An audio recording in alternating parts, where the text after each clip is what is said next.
Oh, off to Neverland. Do. We're live. Hello, everybody. Hello. Welcome, welcome back to our Gravendale interludes of the. Actually, that's probably a good way to call it, the Gravendale interludes. I'm digging that. I'm taking that. We're writing it down. When last we left, Kai on his mortal walkabout, along with a band of chaotic adventures, I would say, for lack of a better term. You always have to have one babysitter. Well, and Sorrel has been doing that quite well, which is interesting considering Sorrel is normally the seed of chaos and things. Well, she loves chaos, but not the expense of where it could turn evil. That's fair. That's fair. She is very chaotic good. Most recently, you have found yourself in the southern continent referred to as the Badlands by those of Solanel and the continents of polite society. I say loosely. But after rescuing a bevy of different slaves that were being used as sort of a proxy, as proxies for some strange giant political machinations. Ultimately, you were able to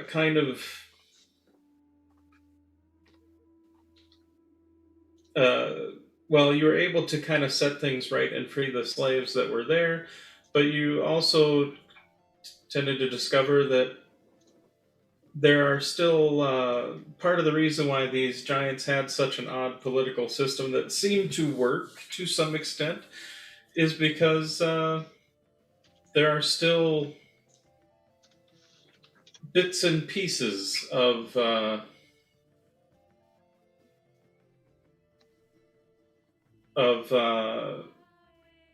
old gods that still exist in this world in various forms or influences. And in this particular case, an artifact of sorts that was influencing the giants into trying to be more civilized. It was a work in progress. At any rate, and eventually you would all return to the port town of Oddity to sort of celebrate your victory, as it were, especially since for one of you, you were able to reconnect with your lost friend, Tink in particular, reconnecting with their previously kidnapped friend, Calandra. Yes, although the audience cannot see me as Schmoopsy's picture is in both his frame and mine. I've tried telling Adam, but Adam's not paying attention. Just got the message. In two different places. It's fine. You know what? We like Schmoopsy, so... We do like Schmoopsy, but, I would also like to be visually present. What? I suppose I can give up one of my boxes for that. Thank you, Schmoopsy. Of course. Give me a sec. Good, continue. I got this. So with that, that being said, several of our adventurers are here because they are trying to follow whatever leads they can in regards to the various missing people that they are searching for, that the slavery ring had brought from Solanel to the Badlands. Admittedly, Maeve is still, or Ludema, pardon me, is still looking for her father, who as best you can tell, was also taken by the slaver group, albeit a few years ago. And even Ekrus is potentially some of Ekrus's tribe of Furbolgs as well. And so having a moment to sort of a moment of respite to sort of gather your things and celebrate the first victory, I guess the question then becomes, what is next for our band of adventurers? Oh, and I suppose I should also say Kai revealed that Kai is actually a avatar of, for all intents and purposes, of a god. Zaratsu. Zaratsu. So, there's that too, which is a thing that happened. So I almost forgot to mention it. Not forgot that you did that, but I think that covers most everything. Was there anything else? I think as far as the most immediate, we did do some work while we were in town to save up some gold to help pay for passage for people to go back to their, and directed them to Giuseppe. For those that want to return. That's right. So with that, you've had a wonderful evening of food and revelry and rest.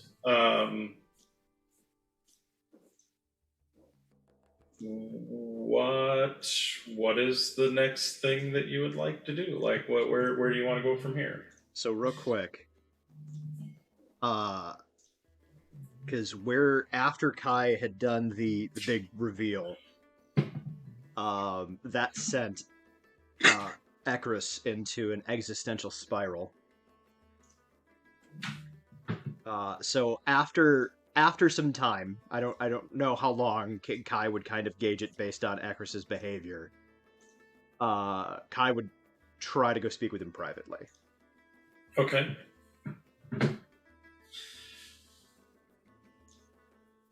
Does Ekrus wish to be found? I mean, I guess Ekrus could have this conversation. Yeah, sure. Let's do it. Okay. I think Ekrus you'd probably find Ekrus,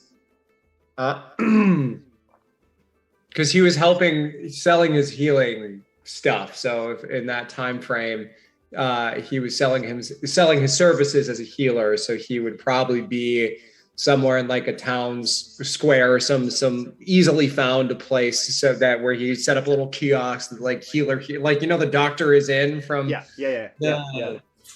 Peanuts, that the healer is in, something like that, but it actually is good. Yeah. I mean, Lucy's advice was good for everybody but Charlie Brown, so... True. So yeah, he'll go find him, like, near the end of the day. And he'll just hand him, like, a mug of ale.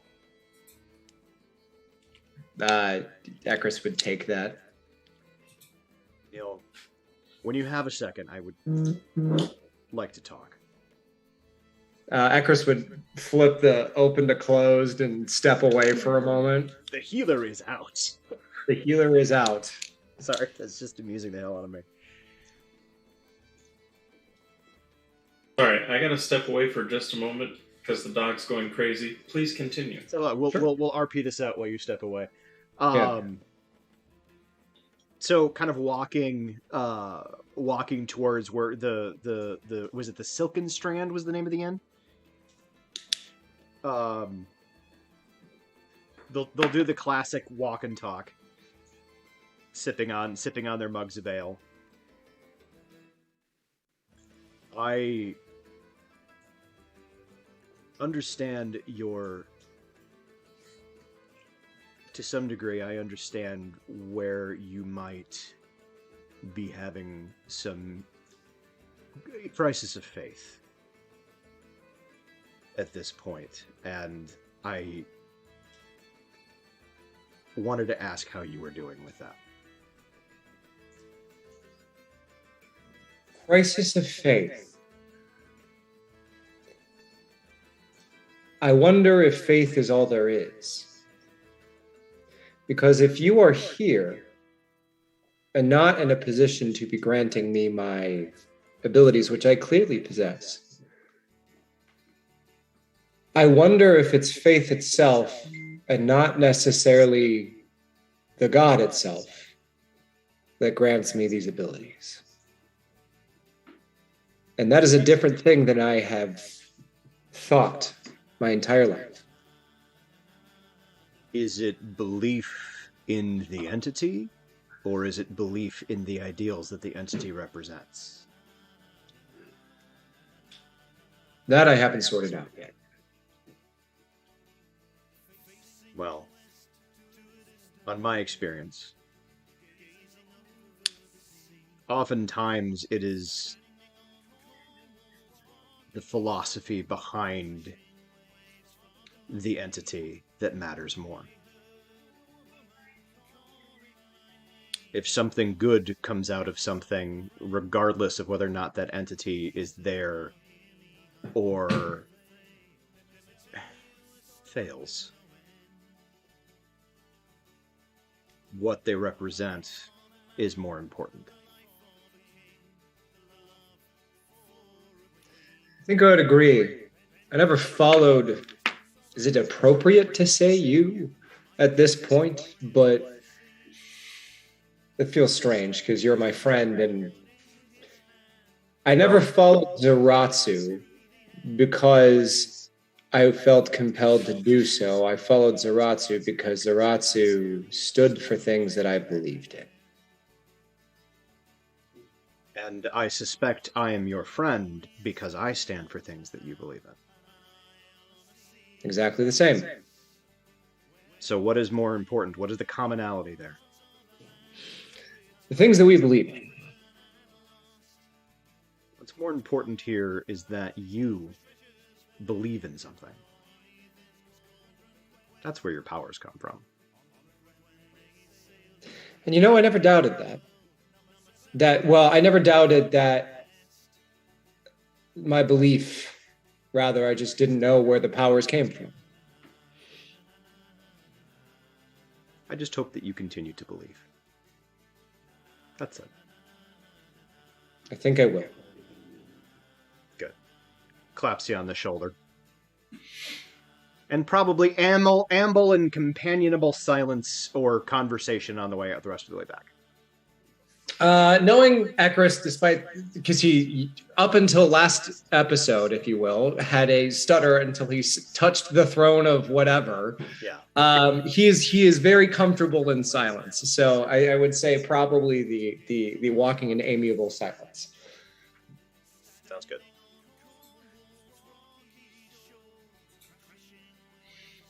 That's it. Okay. And scene. So, again, kind of going back to what I mentioned before, what are your guys' next steps? Oh, we need to go to was it the Silver Tower? Mm-hmm. Correct. Yeah, we were waiting to go for to there. Ideally, we'd like to take the Spider Hotel. Yeah, Okay. I think that's why we were waiting around, because they needed to kind of Refit, so to speak. Yeah. Right, and they kind of Alisaria and Rulia, they do mention that kind of like before, they can get you close with their journey, but then you'll have to kind of set off on your own when you definitely go into the waste, which is what they kind of refer to as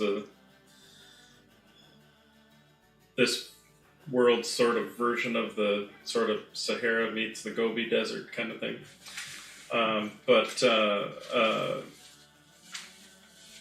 As before, they can try to meet back up. Admittedly, they don't know exactly how far into the wastes you will have to go, because they're not really as familiar with this Silver Tower that you mentioned.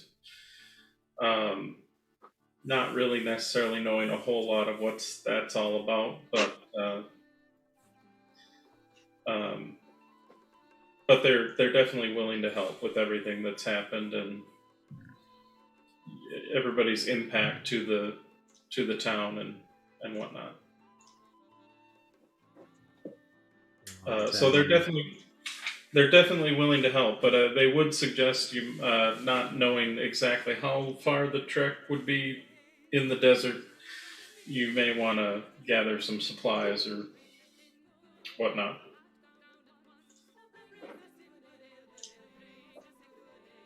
Which is more than easily done, aka we don't have to have a shopping episode.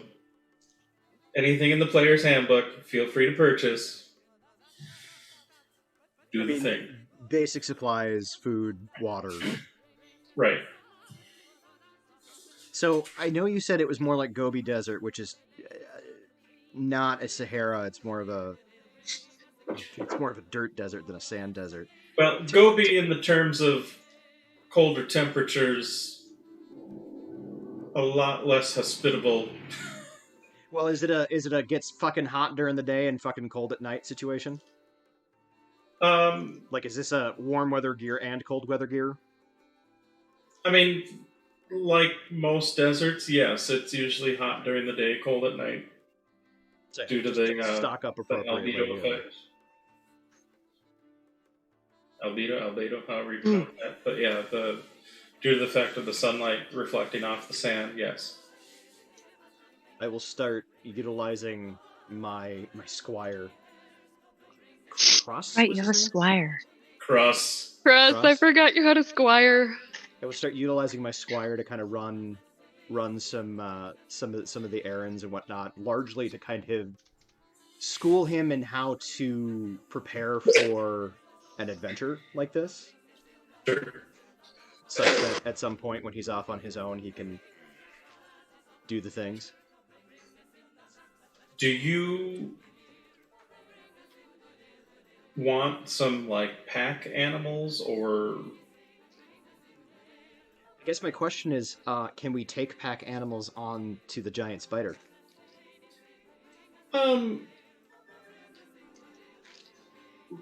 Realistically, you could probably take one or two.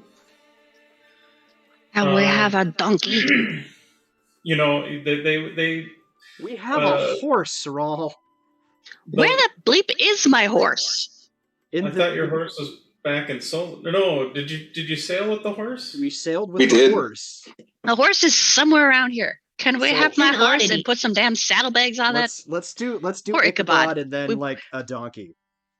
We brought Ichabod back Or a camel. from the dead and then like left him behind everywhere. Camel Or would be a camel. better idea for the desert.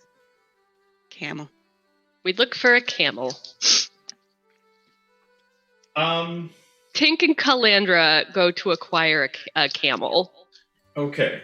I have I'll say because the town's name is Oddity, you're able to find a camel. Thoral and has a thing. it's near a desert, that you know how it works. Yeah. I have a question. Yes. I'm looking through things in D&D Beyond, and they rudely have no prices. How the bleep do I know how much things cost? Oh, I have that! Hold on. I will go use a freaking paper book again. Crazy talk. Also, Adam, Equipment look starts at on the page 143 G-chat. of the Player's Handbook. The G-chat. What page? The equipment chapter starts on page 143 in the Player's Handbook. Thank you. Kiki. Hello. Oh, sweet girl.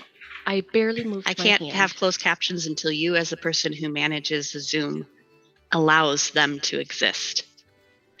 And it would be really helpful for me to be able to read, because the quietest person on here is the GM. Do you know And I can barely hear him. Weird. Alright, I will fuck with it. Yes. Everybody's quiet. I have my volume up at max. That I carefully have everything else on my computer muted, because if any one of those things would make a sound, it would blast my eardrums out. I have researched the snot out of this, and my best solution right now is getting some closed captions so that I can kind of follow along. So I'm a on it. camel is about Thank you. 50 gold. And actually Camel has 50 a better carrying capacity than a donkey or a mule. So Excellent. you may not There's necessarily a fort need in the way. a donkey as well. As far as Lord, like what's in the saddlebags, fort? they're $4 a pop, or get a couple of them, you're probably going to be fine. Or if you want to say, pay. I mean, we've seen camels in movies and TV where they have the whole big harness full of gear that they're hauling. So you could probably say for, normally a saddlebag is like 4 gold, but only holds like 8 pounds. You could say if you wanted to spend like 30 or 40 gold on the whole setup. Cargo harness, whatever you want to call it. Yeah. And then should be good to go as far as that goes. Excellent. I'll pay the cash for it. Anybody in the group will notice that when Calandra is around, Tink and Calandra just back and forth nonstop. Calandra does not shut up most of the time. I dig it. But yeah, Tink's voices are all over the place. But yeah, they're just chattering back and forth. They missed each other. And we have a camel now with a cargo rig.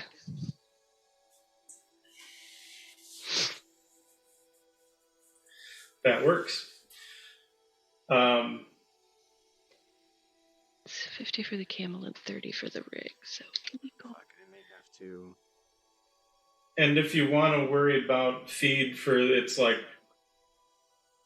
5 copper for a day's worth of feed if you want to. Okay. I'll do like. Do we have any indication of how many days travel it'll be? You know what? We're just going to go big. Okay. 5 copper a day times 7 days is 5 times 7 is 35. So for 2 weeks, that would be 70, which is 7 silver. Correct. I will purchase a gold's worth of feed. Just in case. Easily done.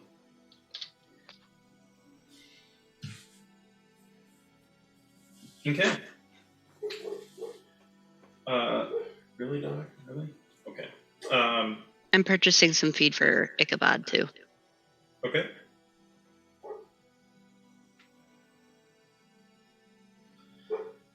With that, unless again, if you want to go into the player's book, if you need to grab anything for your character, anything in the player's handbook is available, just feel free to mark off the money and buy it. We don't have to worry about diving into the shopping. But you guys prepare, and the Silken Strand Inn heads out. Unless there's any last things you need to do in Oddity. Okay, so you head out, and probably after 3 or 4 days, you kind of get to that edge of where you're kind of skirting the edge of the waste, or the wastes as it's referred to. You're kind of in that sort of scrabbly, arid, but still some foliage growing, kind of mesh. As you know, that is kind of the sort of the border edge before you get into the deeper wastes that are much more just straight up sand and dirt.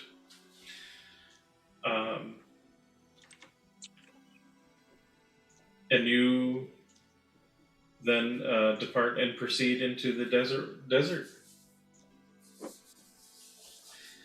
And I would like whoever, I guess, would like to sort of lead the group in this endeavor. I would like you to make a survival roll.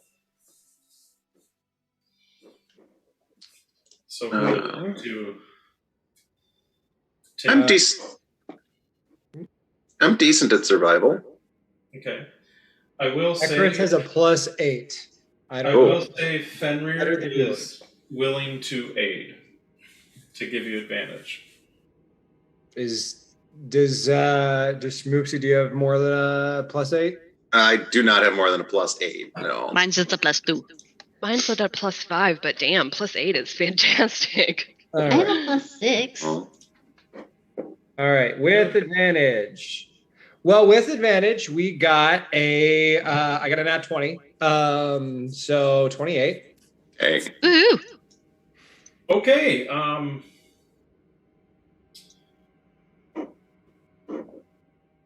You are able to traverse this part of the desert without much issue. You kind of find, once you get past kind of the more scrabbly, rocky, arid areas where there is still some plant life, it kind of goes from there to then more of a rockier outcroppings without foliage, and then you kind of get to. Then you realize as you go further, you're actually then in the wastes, which are a bit more of the just sand dunes and relentless sand dunes and nothing out there. The good news is, at least as far as when you start traversing this, that you're able to. There's not a whole lot to encounter because it's a pretty barren area. But with that hell of a survival roll, because holy crap, you are actually able to find along your path a series of oases. And actually at one of these oases, there are actually a group of 3 of those sand giants that you had come across in your previous travels that are they seem to be sort of tending a small herd of camels that they're not riding any of them. They're all using them in kind of the pack animal fashion. But they seem to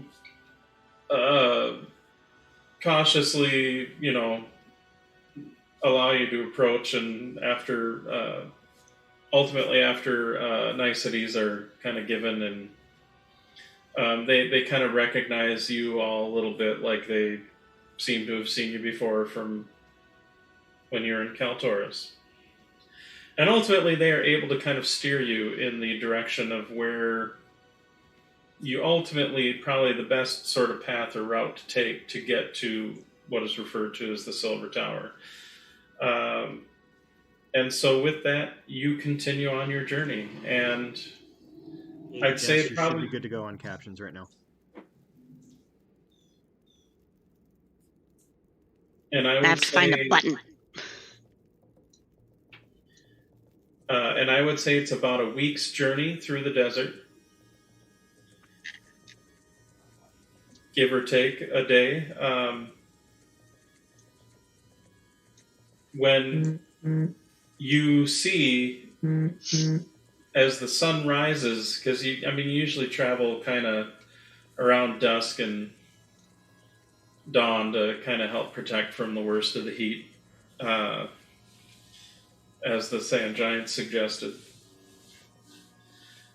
But you see as the sun rises this glint that,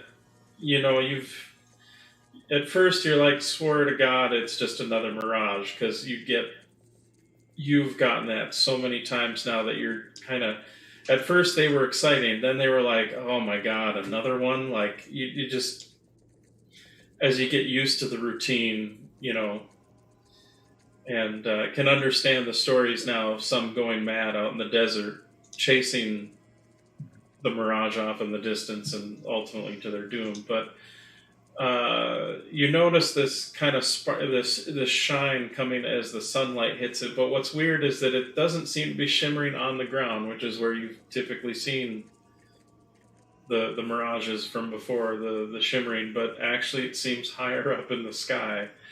And sure enough, as you get a little bit closer, you see that there is this.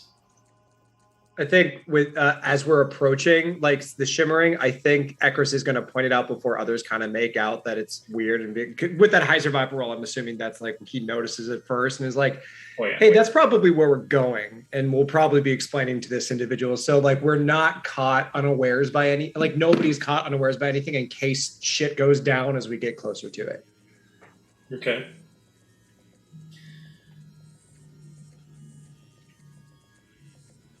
And sure enough, as you start to crest the next dune, you do see, in point of fact, what looks like a spire of what appears to be metal for all intents and purposes that rises up to very impressive heights. If you want to think of kind of like Isengard as far as size, so a big effing tower.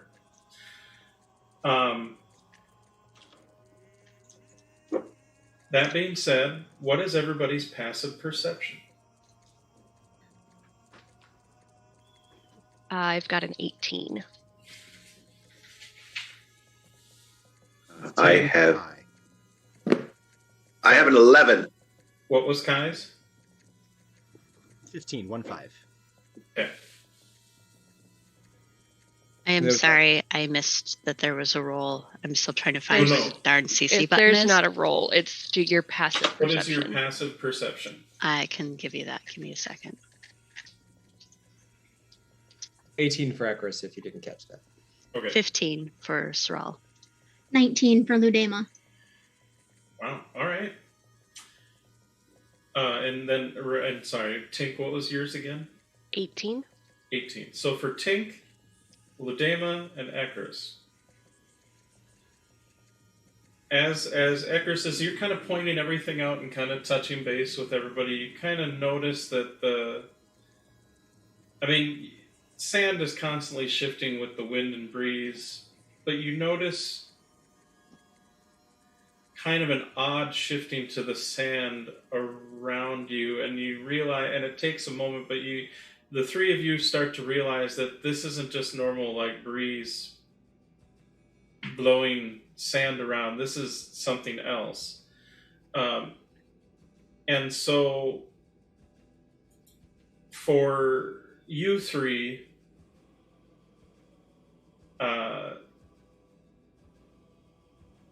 you will actually be able to react in the quote-unquote surprise round as you see all of a sudden surrounding you, popping out of the sand,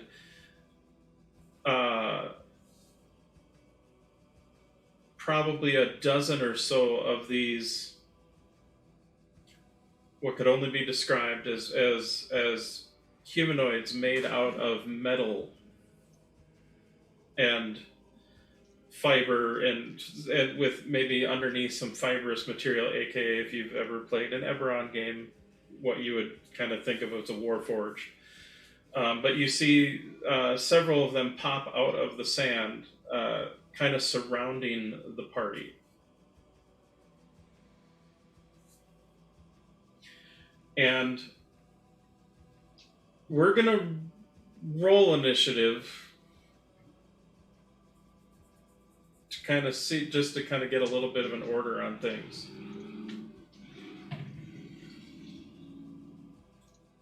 Doesn't necessarily mean there's going to be combat, but it'd probably be best to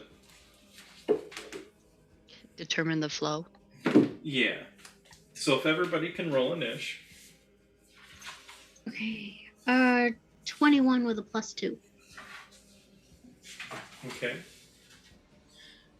Phoenix, would you be kind enough to take mercy on me and keep track of initiative? Thank you. 20 for Ekris with a +3.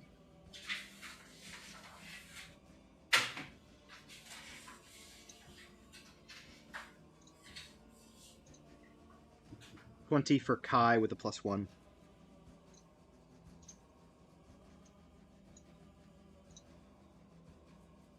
Ooh. Sorrel is a 23 with a +4. Oh. Waylon completely fails his initiative roll. He gets a 7 with a +2.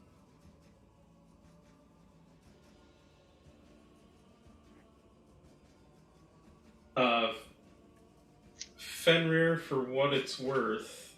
Oh, right. He actually rolls. I got a 21. What's Fenrir's bonus? +3.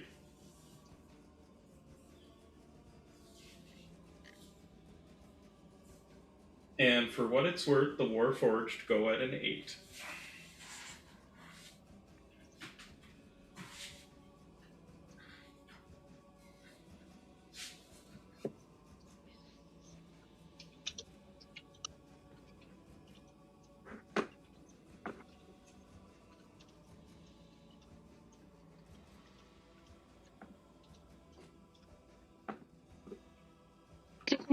And Tink got a 21 with a +4. So it'll be Tink, Fenrir, Ludema, Ekrus, Kai, Saral, the Warforged, and Fuelon. Okay. And remind me, it was Ekrus, Tink, and Ekrus, Tink, and Ludema, who were not surprised. We're not surprised. Okay.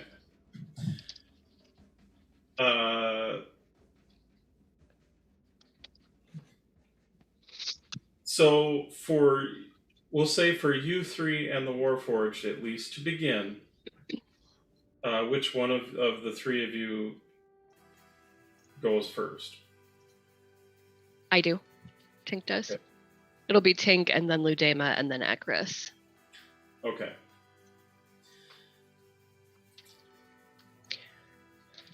So they pop out of the sand. Like, what are they doing?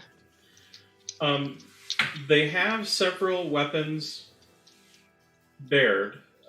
Some that seem to even be kind of forming out of their bodies. Okay, that's weird. Like for one, in place of where a hand would be, you see maybe a 1.5 long blade. You see another one that has their fist is kind of collapsed down, and you see there's this almost like tube coming out, kind of, for lack of a better term. Like another one has what appears to be the equivalent of some sort of crossbow looking contraption sort of built into its shoulder. However, there are some that just have, in addition to that, have normal weaponry in hand. It does all look... the weaponry does look older, but well kept. Like nothing necessarily super shiny and new, but definitely well cared for. And the same could kind of be said as far as for their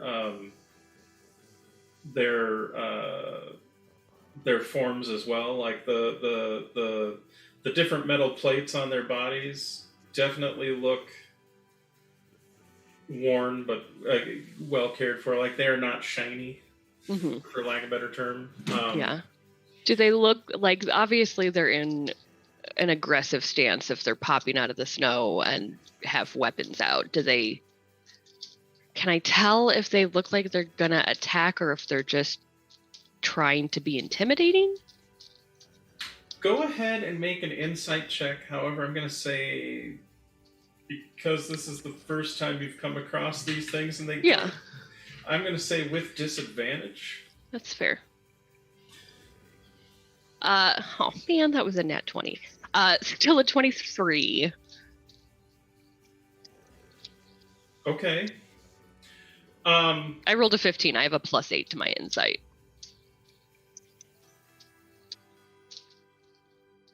They are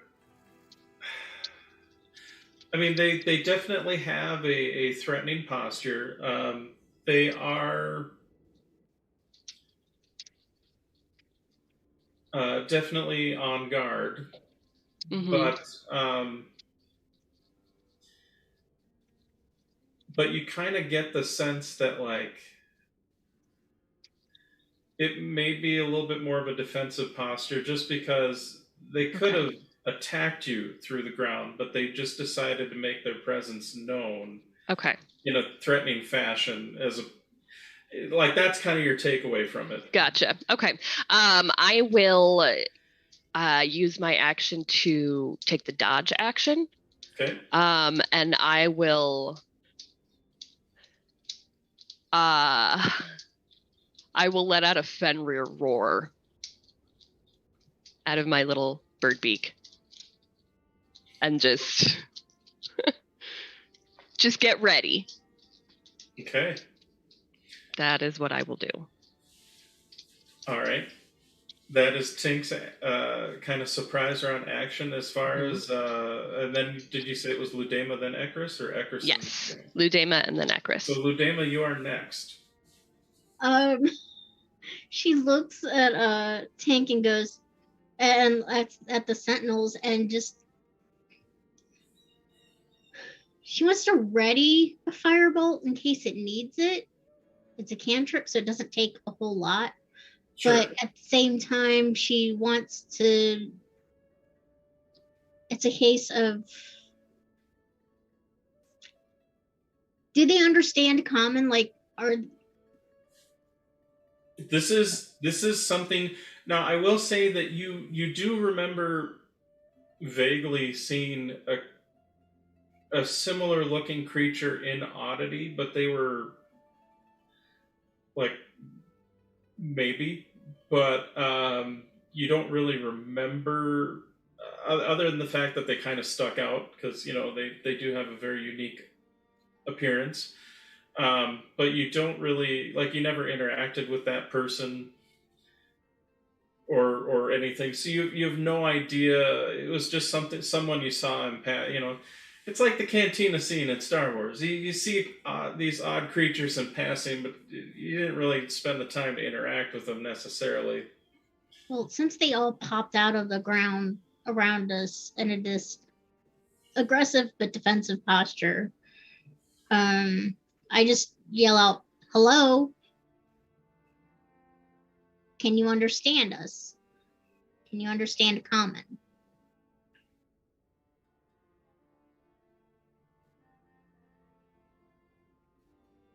Okay. Maybe by communicating, they'll go, okay, they're not actually going to attack, but... Okay. So you're readying your spell and then speaking out to them and mentioning that. We'll say that'll be your turn for the moment. And then I believe it is Ekris. So Ekris will also take a dodge action, and then he will say the words hello, or a greeting, the word for hello, and the word for peace in Common, Draconic, Druidic, Elvish, Giant, Goblin, and Sylvan. And see if any of those work. Damn, dude. I did not know you could speak that many languages. Holy shit.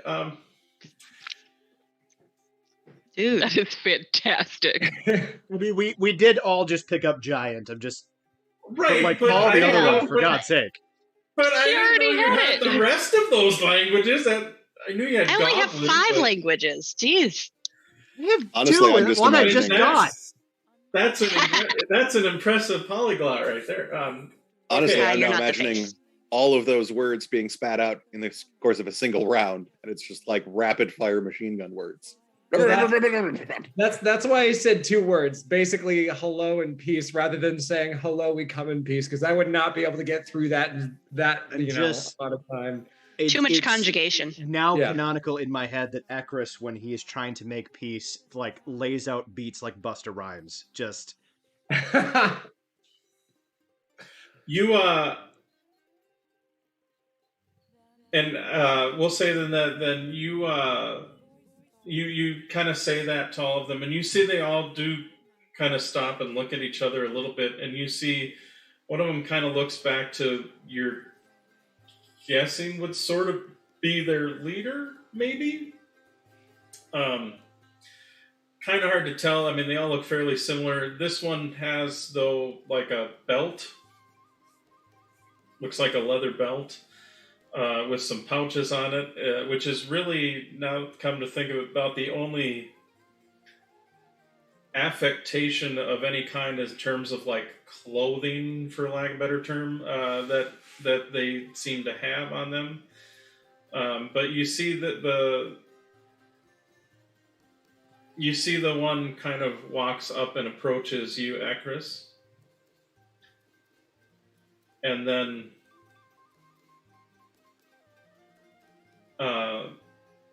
kind of points towards you and and then kind of gestures with an open palm. Ekris is going to make an inside check to see what they're looking for. Go ahead and make insight with disadvantage.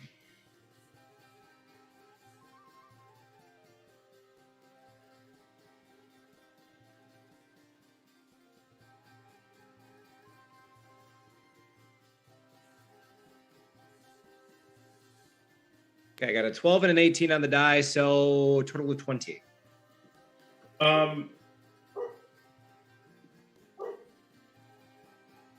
mean, it's hard to get a specific read, but you definitely get the sense that they are they're asking for you to kind of hold your palm out. That they are. You get a sense that maybe they're trying to identify something, or maybe it's a form of a test. Like, it's not necessarily of a hostile thing, but you're not 100% certain. So Ekris will do what he thinks that they want him to do with that insight, and hold his palm out. So it then kind of grasps your hand, and you see a little kind of small blade sort of kind of pop out from where its knuckles would be, and it actually slices your hand. You will take a point of damage. Okay. But then you see it just kind of looks down at the and of course Fenrir growls at this and is ready to throw down, and you see that several of their warriors are looking like ready to throw down, but you see it just kind of with his other hand kind of wave off Fenrir, if that's possible. Okay. But you see it kind of looks down at your hand and sees that it is bleeding.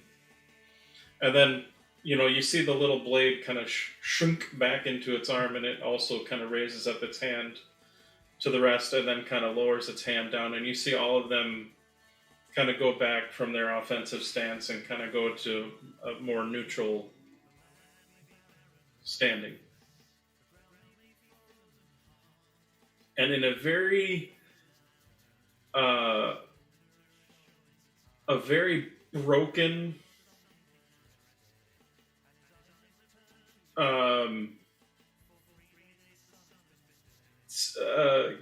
really odd accented, kind of like older Sylvan language, you hear peace. Oh, good. So in a combination of Sylvan and gestures, Ekris is going to try to explain what we're about. Okay. Without giving away like too much, just vaguely. Go ahead and make an intelligence roll. Okay.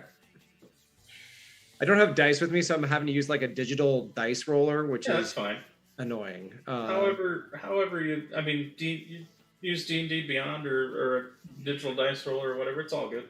Yeah, digital dice rollers are... It's all groovy. Okay, that is a 17 total. Okay. You start to realize as you kind of go through gestures and it's kind of broken up words, you realize that the reason why it's kind of hard to understand this person is because the for lack of a better term, the Sylvan that they're using is old. Yeah. And granted, Sylvan as a nature in its own is an older language because it's the language of the Fae kind of thing. But you get the sense that the version that they know is very much an older, like an older accent for very. It's like us trying to listen to old, like really old English from medieval times. It'd be a struggle to understand it. Yeah. That being said, you're able to get the gist that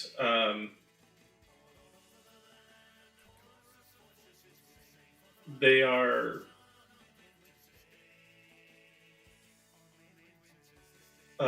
more or less sentries to protect against this term that you hear them over and over use called the soulless.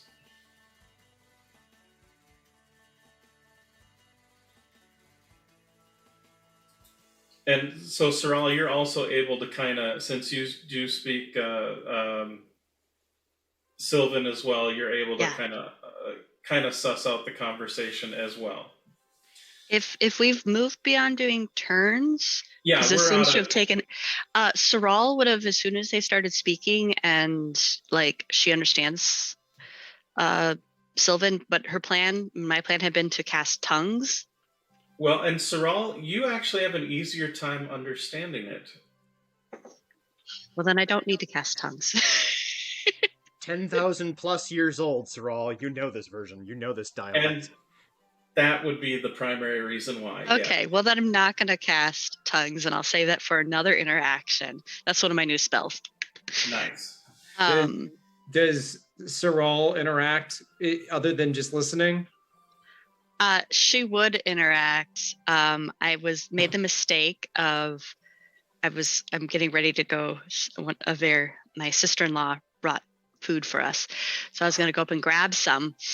So I was just switching. I'm now using my computer speaker so I can actually hear you all talk. I switched back to my headset right when you said like the name of the area or something. So could you repeat that little like 20-second bit? Sure. So they are sentries, for lack of a better term. Okay. And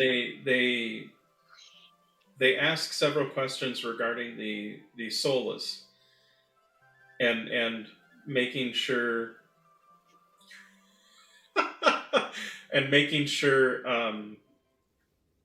that you all are not affiliated with them.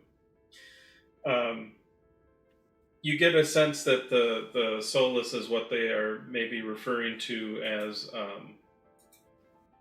actually as the undead. Ah. Well, Saral would then communicate in the same version of Sylvan with oh no, no. We are very much alive. We like keeping everybody alive. Tend to get rid of the soulless ones, and we also just generally good things. How are you? We're here. I just realized I lost my train of thought. What are your intentions here? Oh, we are trying to free people and let them be able to go home again because they were taken by bad people to be enslaved, and we are not okay with that. So we did not expect to run into you, but hi, hello. Do you support slavery?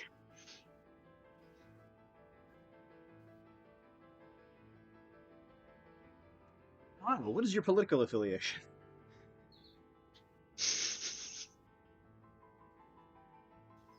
Although this question's more like, hello, are you a Nazi? It is. And if you tell me that you like to do slaves. We may have disagreement. I find your question somewhat confusing. I am sorry. Perhaps it is best, and you see the one you're talking to, the one that actually speaks this kind of ancient Sylvan, which in itself is kind of an impressive thing. But you see the kind of make some sort of gestures, and you see the rest of them proceed to then kind of bury themselves back into the sand. Whoa. And the one is like, come with me. Okay. And proceeds to head towards the metal, the silver tower as it is. Quick question. So the slavers were using Barghest, which is a type of what, fiend or devil or something like that? Kind of a fiend, yeah. I think a demon of some kind. Does Ekris know if they sometimes dabble with collaborating with the undead? I mean, they're. I guess all the horrible stereotypes of goblinoids being horrible creatures, and the Barghest being sort of the equivalent of the demonic heralds for the goblin gods of horribleness, in general, doesn't put them all necessarily in a great light. So it wouldn't be unheard of for a powerful goblin necromancer or high priestess of whatever gods or beings or demon lords or whatever that the goblins that those of the more evil bent would worship, that they would maybe dabble in necromancy. They're not like known like all goblins do necromancy. Like it's not like no. I mean, Ekris was not raised, but like rescued by a tribe of goblins after his Furbolg tribe got taken. So he's not. I'm just wondering if there would be like, I can even roll a religion check if there's like a legit connection that I could use to leverage this dude's support and like helping us with these flavors and stuff. Yeah.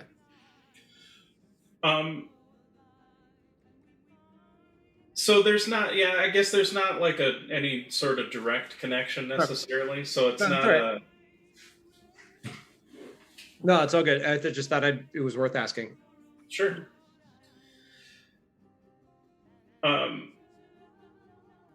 So with that said, you are then sort of led and escorted to the tower itself, and you see,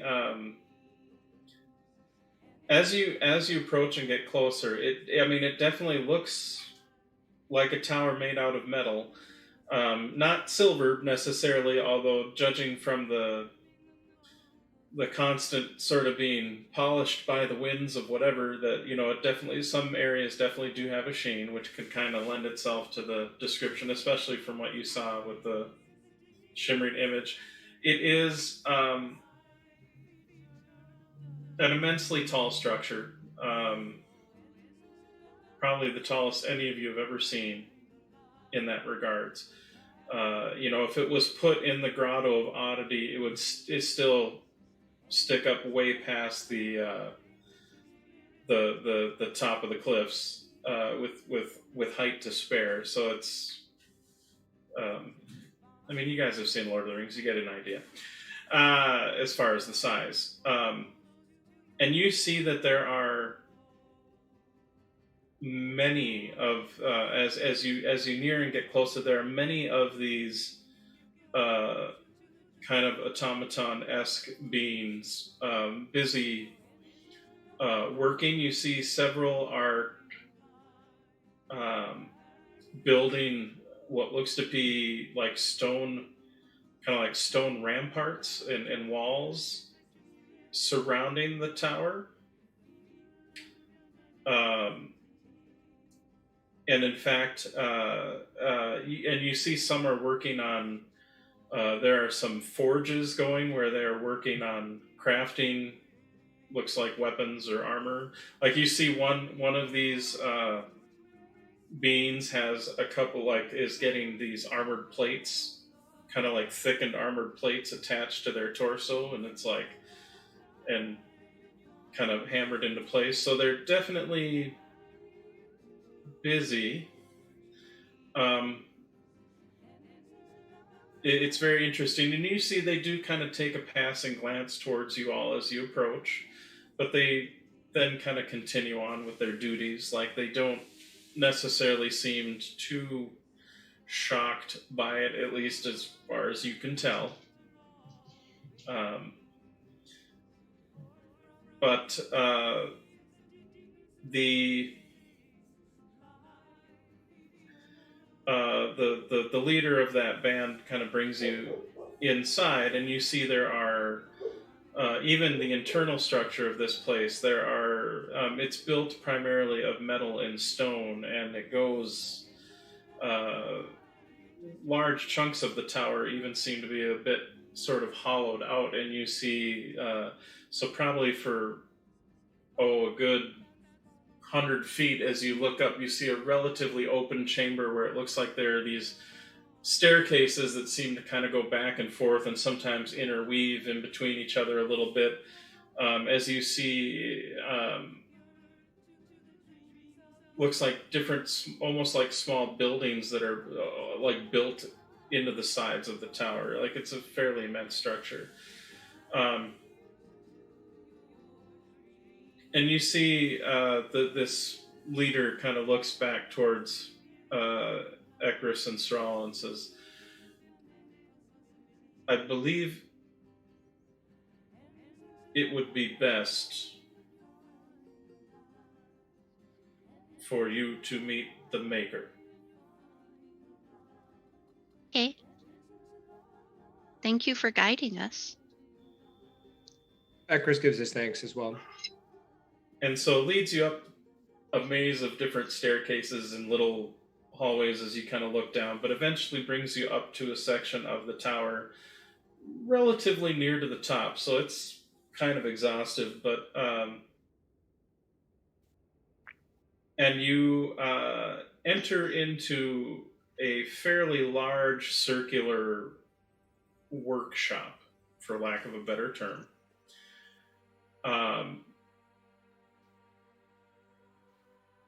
And you see there's probably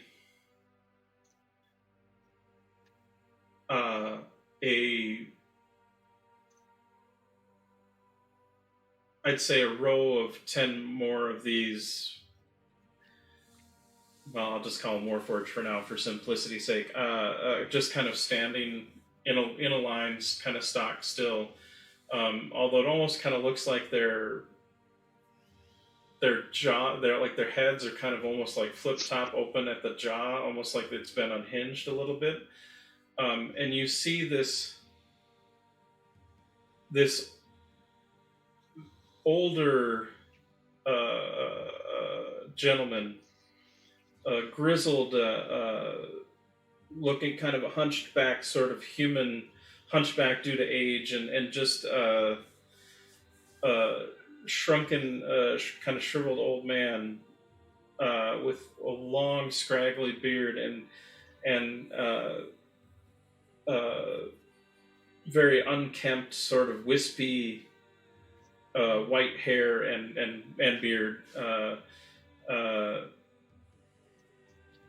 taking a pair of like metal tongs and dipping into this chest, being held by this kind of a middle-aged orc, a male orc, who is wearing looks like a set of like a leather apron and is otherwise kind of wearing breeches and whatnot. Ludema, you see your father is sitting there kind of holding this chest as you see this old man takes out with both hands and a pair of metal tongs, takes out this this bit of it almost looks like kind of a jagged shard of metal, but it seems to have sort of an incandescent sort of shimmer to it, kind of like oil on water. As you see, they set with the tongs, sets the piece of this weird shimmering steel into the head of this Warforged being, and then kind of close the top, so to speak, and kind of make some adjustments, and then you see the being's eyes kind of start to glow a greenish color. I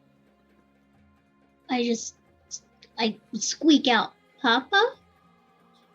And you see the orc individual is just kind of standing there, holding the chest, kind of a vacant, sort of blank look on his face. As you get a little bit closer, you notice that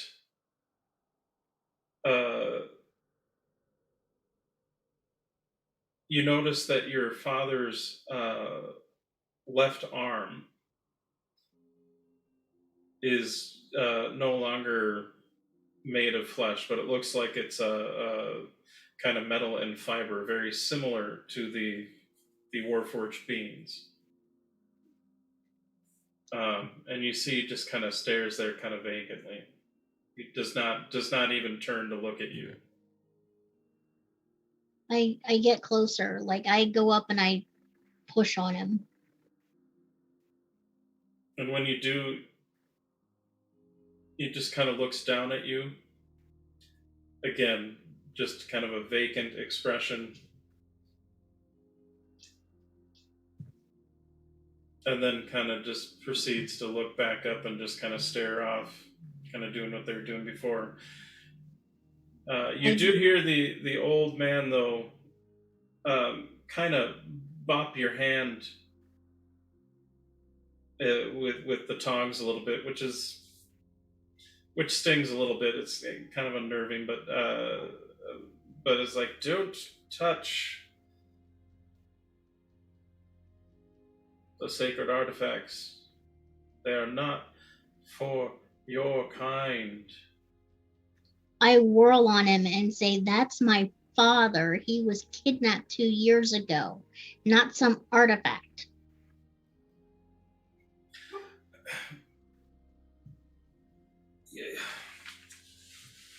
What is this about? Why are you here? Why are you disrupting my good works? Your good works? And you see, gathers a cloth and kind of starts coughing into it a little bit. Hold on, Ludema. We have to figure out what's going on. Totally kicking ass if we need to. I'm here for you. But we can't kick ass first. Ludema nods, walks back to Suriel, looks at Kai, and Suriel like, help. I don't know what's wrong. What did they do to my dad? I see. And I will burn the place to the ground if you need me. But right now we need to find out why. And if it can be undone. As they're finding out why, Ekris is going to do a medicine check on the dude. Okay. You see the Warforged leader kind of mentions, like, Maker, these people have arrived in the desert. They wish to speak to you. And then just kind of nods towards Ekris and Sral and then leaves. Thank you again for guiding us. Hello. You were introduced to us as Maker. Do you have another name? Point of order, what language is being spoken? What language did you speak to Ludema in? The same as before, this sort of... Broken Sylvan? The Broken Sylvan, yes. Okay. The old man is speaking the Broken Sylvan? I don't understand Broken Sylvan, so... Sral would probably have translated for you then. Actually, and my apologies. he actually he did when he was berating Ludema. He was speaking in common. My apologies. However, when the Warforged spoke to him, it was in the ancient Sylvan still. No, that's fine. I just wanted to make sure that when he spoke, we could understand him. Nope, that's a good. Yep, sorry, my apologies. So yes, so the old man does appear to speak common. Okay. And not like would... old English common or whatever, like common. Common. All right. So her question still stands. Does he have a name other than Maker? A name is good enough as any. Okay. Why are you here? We are in search of lost people who are taken from their homes. We seem to have stumbled across one of the key ones we're looking for. When did this man come into your care? Gesturing at Ludema's father. Jaren was brought here several years ago to help me in my works. Did you buy him?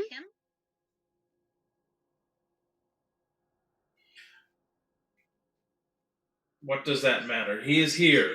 He is assisting me in my great works. Oh, that's wonderful. I'm glad he's distracting things. You must leave. Sir, I'm not leaving until I have explanations.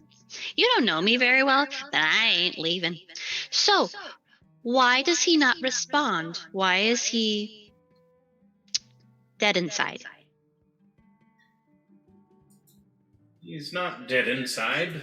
He's flesh and blood, well, mostly. I mean, there were parts that we, admittedly, when he arrived here, he was injured. There was not a lot I could do to mend his wounds, so I did what I could to help him along. I appreciate that. That's good that he is still functioning. Why does he not communicate and function like he did before? Was he this way when he arrived to you, or is it something you did? Perhaps he finds your questions annoying and does not wish to answer. You need to answer. I need to finish my works. You need to go. So Soral's now going to just kind of like flame up a bit. Okay. Like she can. I feel like she has that one spell that makes her flame. I don't remember what the hell it is at the moment. Okay. Hell, she'll even do with prestidigitation. Flame is the one you're thinking of. While we do that, I'm going to take a quick aside to answer a thing for Ekris real quick. Yes, of course. Because Ekris, you said you got a 21 on the medicine check. 21 on the medicine. So this orc gentleman, very well muscled, definitely very athletic orc, with I forget, Ludema, do you have kind of grayish skin? So also with a grayish cast to his skin. He appears to be breathing, like from what you can see, like he's not unmoving in that regards. Like he seems to, as far as you can tell, he seems to at least recognize hearing, like every once in a while, maybe a slight gesture to, look to whoever's talking before kind of going back to sort of zoned out kind of vacantness. As far as his left arm and part of his kind of shoulder and collarbone area looks like it has been sort of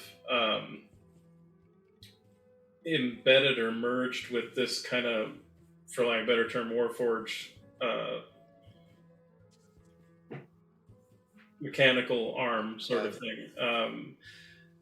It does look healed around. I mean, you do see a little bit of scarring because he's wearing like a leather apron, but it's actually not wearing a shirt, so you can kind of see where it sort of interconnects to the rest of his torso. I guess Ekris is more specifically looking for any physical sign of why he might be unresponsive. Like, to corroborate what this dude just said about, like, he was very injured. There wasn't, like, is there a clear, like, healed trauma to the head, like that sort of thing? From, old trauma. You're not 100% certain. The head does not appear to have any trauma, although his head is shaved bald, which Ludema realizes not how he normally goes about doing things, but like his head is kind of shaved bald, and you do see there's maybe a little bit of old scars. Well, there's to be honest, there's several old scars all across his chest and back, and even a few on his head, and even and he has like a discernible kind of a slash that goes from kind of middle of his forehead over his kind of right eye and kind of down into his cheek a little bit. A much older scar though, like it's been around there from his early days of adventuring. Ludema would know, like it's his rakish scar, as Ludema's mom always puts it. So I mean, this guy definitely looks like, judging by the athleticism and scarring and whatnot, definitely looks like more of a martial bent, much like Foylan and Kai in that regards. As far as when you become a warrior type, you don't necessarily go unscathed, kind of thing. But so, as far as the lack of expression, you're not 100% certain. So seeing no physical thing to corroborate what the dude said, Ekris, I think, is going to cast Zone of Truth in this area. And see what happens. And I'm just going to double check something. Okay. So let's look up Zone of Truth real quick, because I admit I've not done a whole lot with that spell in 5th Ed. Since, once spells start getting cast and party members start getting flamey, Foylan is absolutely kind of readying himself for battle. Like, he's getting the grip on his axe right. He's tensing up a little bit and just getting ready to explode for when that time comes. Yep. Tink is also ready. So... and I know exactly what I'm casting to make myself fiery, and then connected to that, it was going to be an intimidation check. So just when we get to that, that's the routine I need to do, if possible. Where are you centering? So this is a 15-foot radius sphere centered on a point that you choose within 60 feet. Yeah, so it's I want the guy to be in it. That's kind of. Are you centering it on him? I don't know necessarily need to center it on him. I just want him to be in the sphere. The reason why I'm asking is I want to see who all else is affected by this. Oh, got potentially. it. Like if we're all stuck telling the truth. Like, are you centering it so that the entire party is in it, or are you centering it on him where only some of the party might be in it? Like, I think I don't really care if other members of the party are in there, because we're probably not going to be lying. So, all right. So then for ease of reference, I'm going to say everybody's in it. I would like everybody to make a charisma saving throw. What is Ekris's spell DC? Not terribly high, 16. Okay. Did you say charisma saving throw? It is a charisma saving throw. Holy crap, nat 20 for Fenrir. Fenrir's going to lie like a dog. All right. Anyway, I got 16 on the die, so 19. Okay. I got 14 total, which is oddly low for me, but whatever. So failed, but I had no interest in telling lies, so. So for those of you that failed the check, just realize that you cannot deliberately lie while in the radius. What was the? Ekarith, you do know whether each creature succeeds or fails on a saving throw. You know that Fenrir, of all people, made the save and rolled a nat 20. Unfortunately, the old man also rolled a nat 20. Damn it. That was worth a shot. But you see. Hey, GM. Hey, GM. Yes. I'm gonna redeem a reroll in the chat, Ah! and I would like for you to reroll that. And thus it begins. I forgot we had that. Thank you. Admittedly, I still got an 18 on the die. So the old man does still make the save. That's fair. I tried.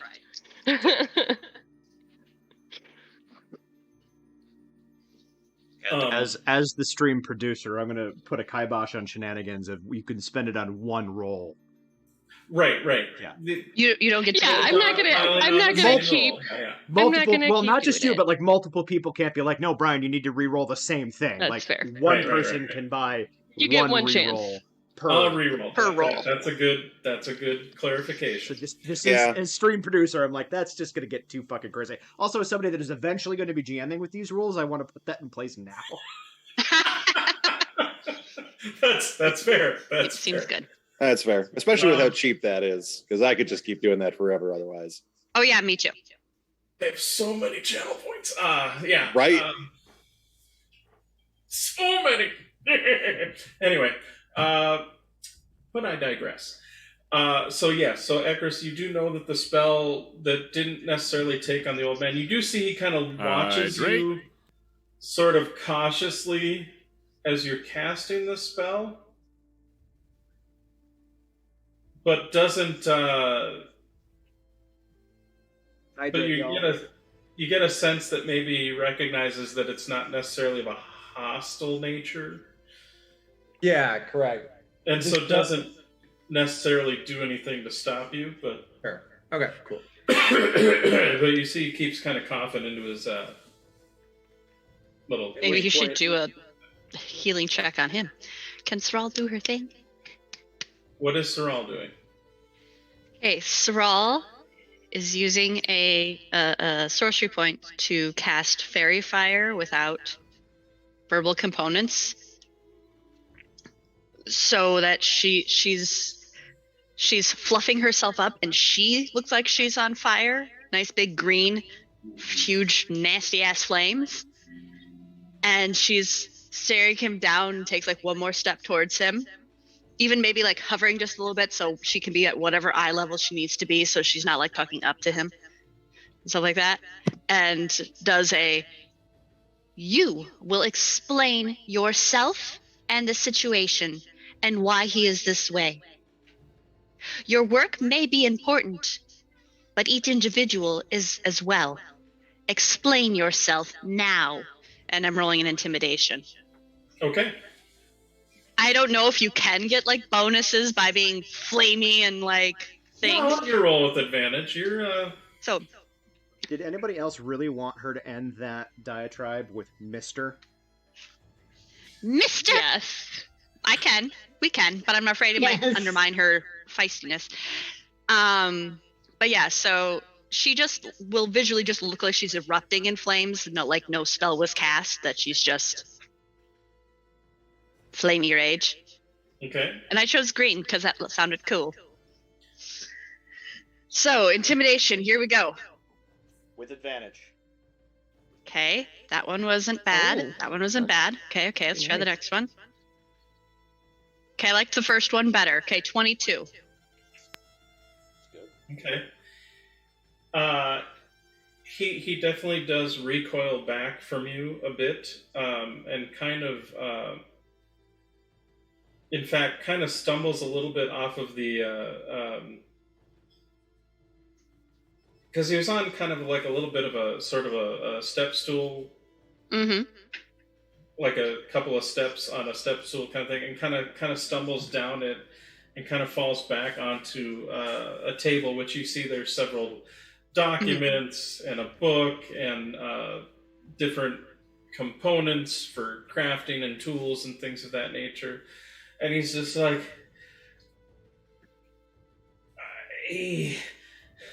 I must complete this. I have very little time left.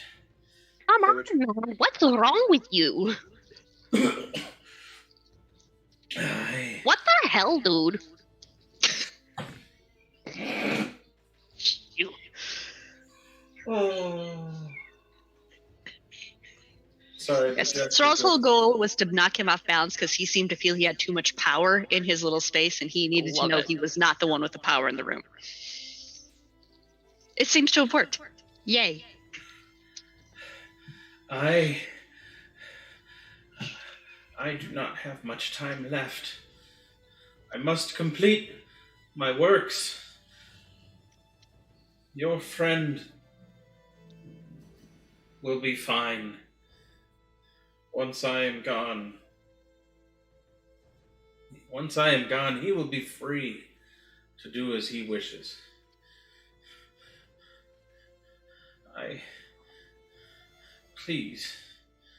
Please allow me to finish.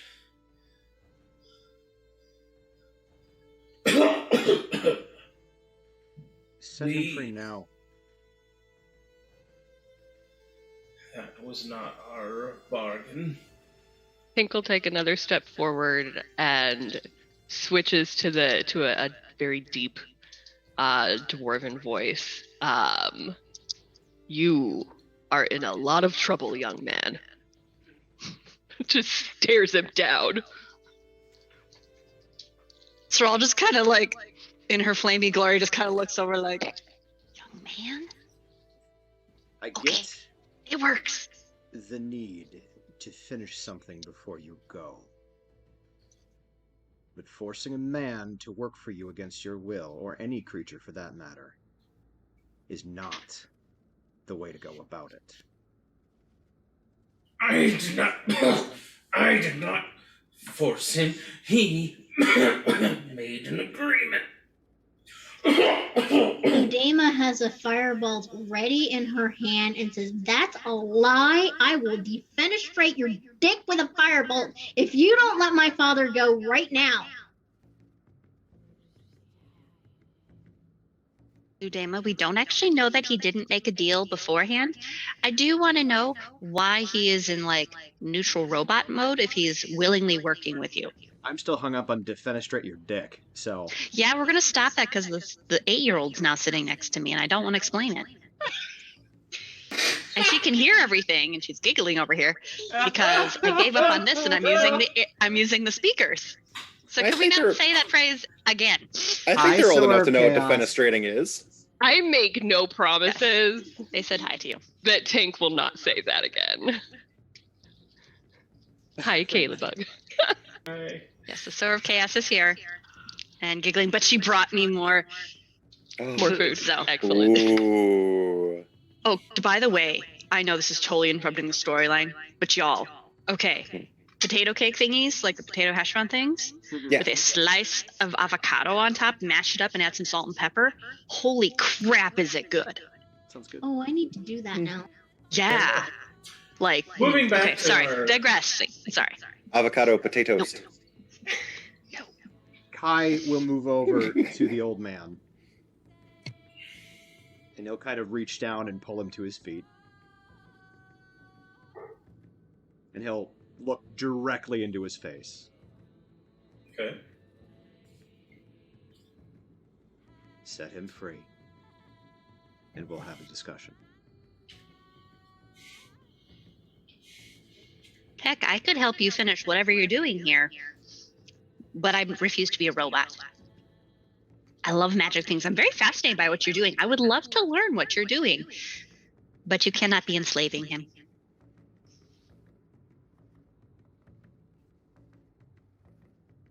And yeah, we'll make a. Oh yeah, yeah, that's not a good con save. Okay, not good enough.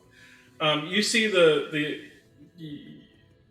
the old man starts to just continue sort of coughing as and you see and is gasping for breath as you're kind of sitting there face to face. You even get hit with a little bit of kind of nasty sort of bloody spittle as you realize he's definitely not long for this world. Chris, is there anything you can do to de-tuberculosis him? But and you see he just kind of reaches out for a moment and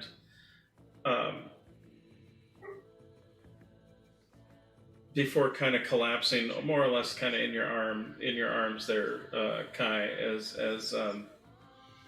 it's just kind of racked with these coughs, but with each spasm of coughing, you kind of get this gasp of air that seems to lessen each time, like he's just struggling to even be able to breathe. And with that, he goes still. I think Ekris is going to cast Spare the Dying on him. Okay. So hypothetically, that stabilizes him. You do see, Ludema, you do see, as you see that happen, you kind of look back towards your father and you see all of a sudden he just kind of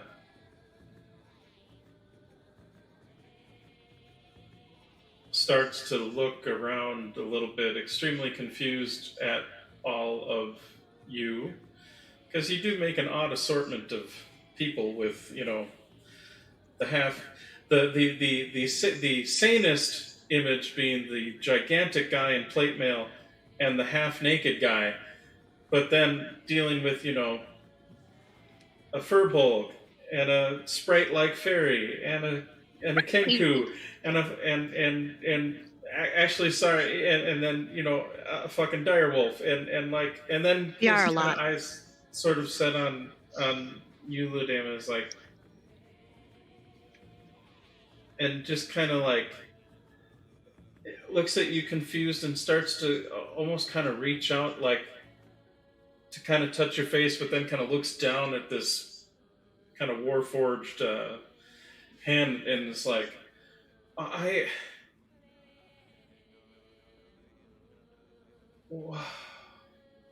Ludema, what is going on? You were kidnapped and enslaved, and we were trying to figure out what he did to you. You're in the Badlands right now. You've been gone for 2 years. This is some really fucked up shit. Ludema, we might want to be gentle with the confused man. And you see just kind of, yeah, he's just like,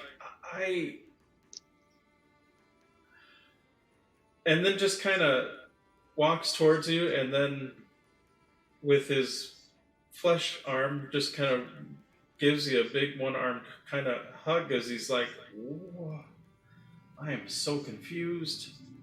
And why? I wrap him in a big hug and just squeeze him tight, and I was like, it's going to be okay, Papa. We'll figure it out.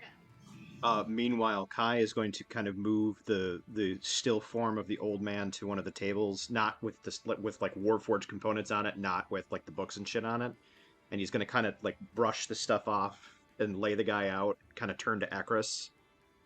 And as you turn to Ekris, you very much in the sort of West Side Story sort of things. You see like the rest of the world sort of kind of almost kind of darkens a bit as everything's sort of enveloped in shadows, and you see them kind of stepping out of the shadows. You see Lunatara again. Did you need something? Does only he see Lunatara, or do we all see Lunatara? For everyone else, time is standing still. Okay, thanks.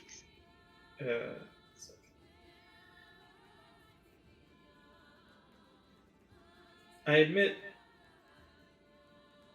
I've always wondered, brother, if perhaps the gods of old were playing a long game. Their works, thought lost to all ages, at least to the mortal man, can still be found from time to time. Hell, these badlands are littered with them.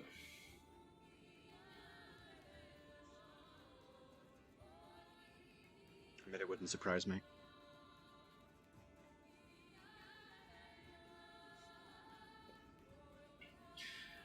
What does that have to do with this?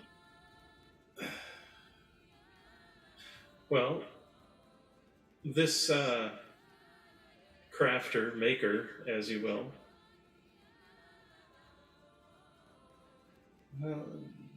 as far as I can tell, was gifted with a bit of, a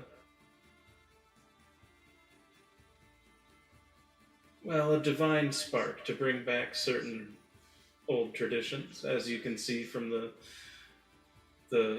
beep boop walking about.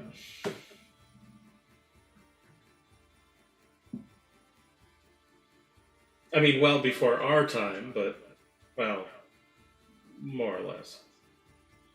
For divinity's sake, I should say. I mean, wibbly wobbly, timey-wimey.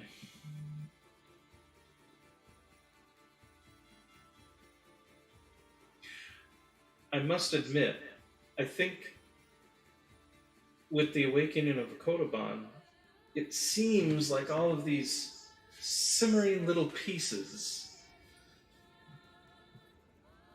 have started to awaken. I find it very curious to see what happens. I'm excited, to be quite honest with you. Very, very excited to see where things go from here. I mean, the three of us are supposed to be taking care of keeping the world in check, and yet there's so much potential chaos with all these little bits and bobs causing havoc. And I wonder if perhaps some of the gods, though, have created a bit of a long game, perhaps, and trying to rebuild themselves. Perhaps. I wonder what... I mean, I'm assuming that's what the Drow are up to. Oh, right. I forgot to mention. I'm glad your little friend found her daddy doohickey, but you probably should pay more attention to the Drow. I believe they're trying to bring their goddess back. Which, I'll be honest, I would love to have another plaything of chaos to fool around with. I get lonely from time to time. But you might want to take a closer look at that, as I believe... And then you see she kind of goes like this, and then all of a sudden everybody feels a tremor as the... kind of going back to everybody else who's kind of in the moment here and seeing this kind of reunion of Ludema and her father, all of a sudden the whole ground starts to shake like a earthquake. Things are falling off the walls, and there's this like rumbling sort of tremor kind of going through everything. And for probably a good 2 minutes or so,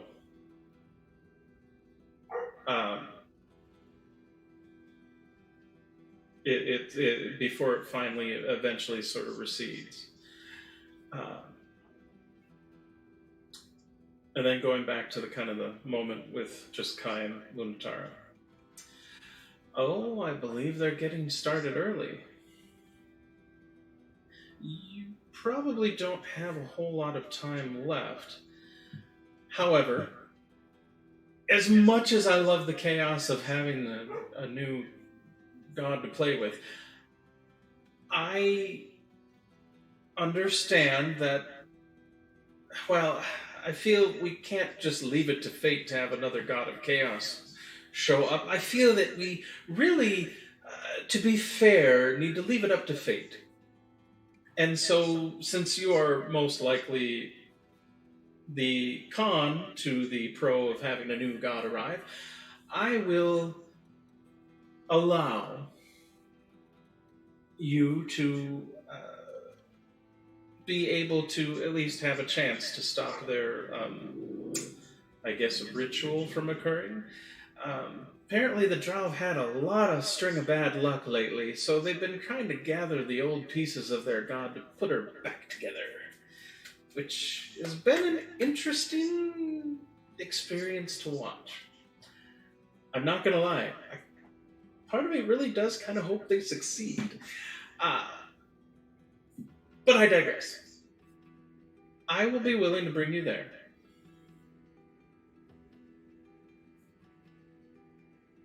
But, and all of a sudden the rest of you kind of see this woman. This beautiful yet very pale-skinned woman wearing what appears to be, for all intents and purposes, an elaborate, like, evening gown made out of starlight, for lack of a better term.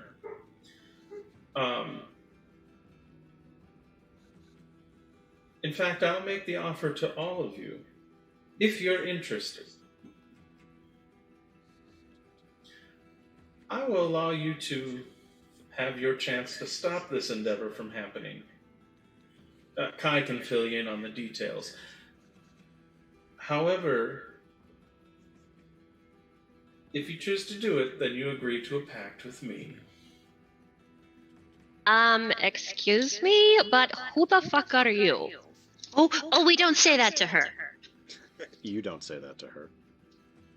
I can say that, right? Yeah, you can say that to her. Hi. Oh, Saral. And you see the woman comes over and gives Saral a big hug. I both love and hate you. It's such a confounding situation. Who Well, is this person? I do like to admit that I feel the same, as I almost feel like you're a sister or a cousin who sometimes annoys, but is also delightful at prodding our young brother here. You like that I mess with Kai. You like it. You don't just like it. You love it. You admit it. You know. I can't deny this. The truth has been spoken, and we are in a zone of truth after all. We are. And also, just side note, I never go as far as you want me to, though. It does give you frustration. Yes. I know these things. Why are we making deals with you? And, honey, I don't make deals with you anymore. What's happening? To fill in the blanks for the rest of everybody, Lunatara, everybody. Oh, we're talking with more gods, guys. It's a thing. We do. You hang out with us, we chat with gods. Sorry. Deep dwarven voice. That's why we don't say those things. Does this have anything to do with the earthquake that just happened? Oh, yes. The Drow are resurrecting their god. Wait! I thought we were dealing with slavers! We were. A means to an end, dear. Means to an end. Apparently they were in need of some slaves. The Drow have had a really bad year. So they're trying to make things up by bringing their goddess back. Oh, that can't be good. I mean, it could. I'm excited to see what happens. Throw the balance out of everything. I'm like, things are already a little wonky. Yes, but whose fault is that? And then she just kind of looks over, side glance at Kai. I'm willing to take my onus for what has happened, but you need to as well. Fine. So I will help you arrive on this isle of whatever that they're pulling out of the ocean, and allow you to attempt to stop their ritual, bringing forth this delightful goddess of chaos. Well, possibly delightful. Actually, she might be a pain. I really don't remember much about her, which is why I'm kind of excited to see what happens. And then I promise, brother, I promise, I will not have a hand in the actual. As long as you stay in your little mortal shell, I promise I will not influence things any more than I already have. But to get you there quickly, you'll have to make a pact with me. I mean, I don't you, brother, trust you. we're entwined for all eternity, at least until we die. Good feeling. But trust her. for the rest of you mere mortals. What are the terms? Oh, there's no negotiating the terms. It's a yes or no. What's the pact? He's asking. Well, I can't give in all the secrets. What would be the surprise in that? A simple yes or no. One level of warlock.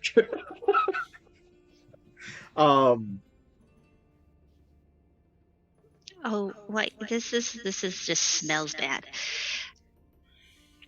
And Ludema, go with that feeling. Don't question it, just go with it. Kai kind of looks at the rest of the group. I'm good to go. But Wait, I have no expectation that the rest of you need to. I'm going with you, don't even. Are we done here? Like, I don't feel like we're done here. Not saying we don't need to deal with this. This definitely is up there on the to-do list of shit. But are we done here with the weird Warforged situation, or whatever, robot people situation, and Ludema's dad, who's lost and confused and might start crying in the corner soon, and the almost dead guy? No, the old man is done as far as I'm assuming what they've intended to do. They've enacted whatever vile machinations or plots and plans that. Did we lose somebody? I think it was just a camera thing. Yeah, sure. Yeah, my camera's just off. Whatever plots and plans that the old gods have tried to incite by bringing their people back to an extent. We don't need to go into the nitty gritty. The more important part is, I'm guessing as far as Kai is concerned, is that this particular drow instance, and admittedly your little priesty there probably would have some say in that, as their people are involved as well. I mean, sacrifices and slavery being what it is, but I imagine he'd have some concern with the drow. Oh, Ekris. That's where they went to, by the way, little one. Just to let you know. My people are there? The ones that are left, yes. Oh, that's not good. All right. Fine. I'm in. What are we doing with Ludema's dad? And Ludema? Because we're not expecting you to come just because you brought your dad, but because you found your dad, but we're also not going to send you back into the desert all by yourself to be like, good luck!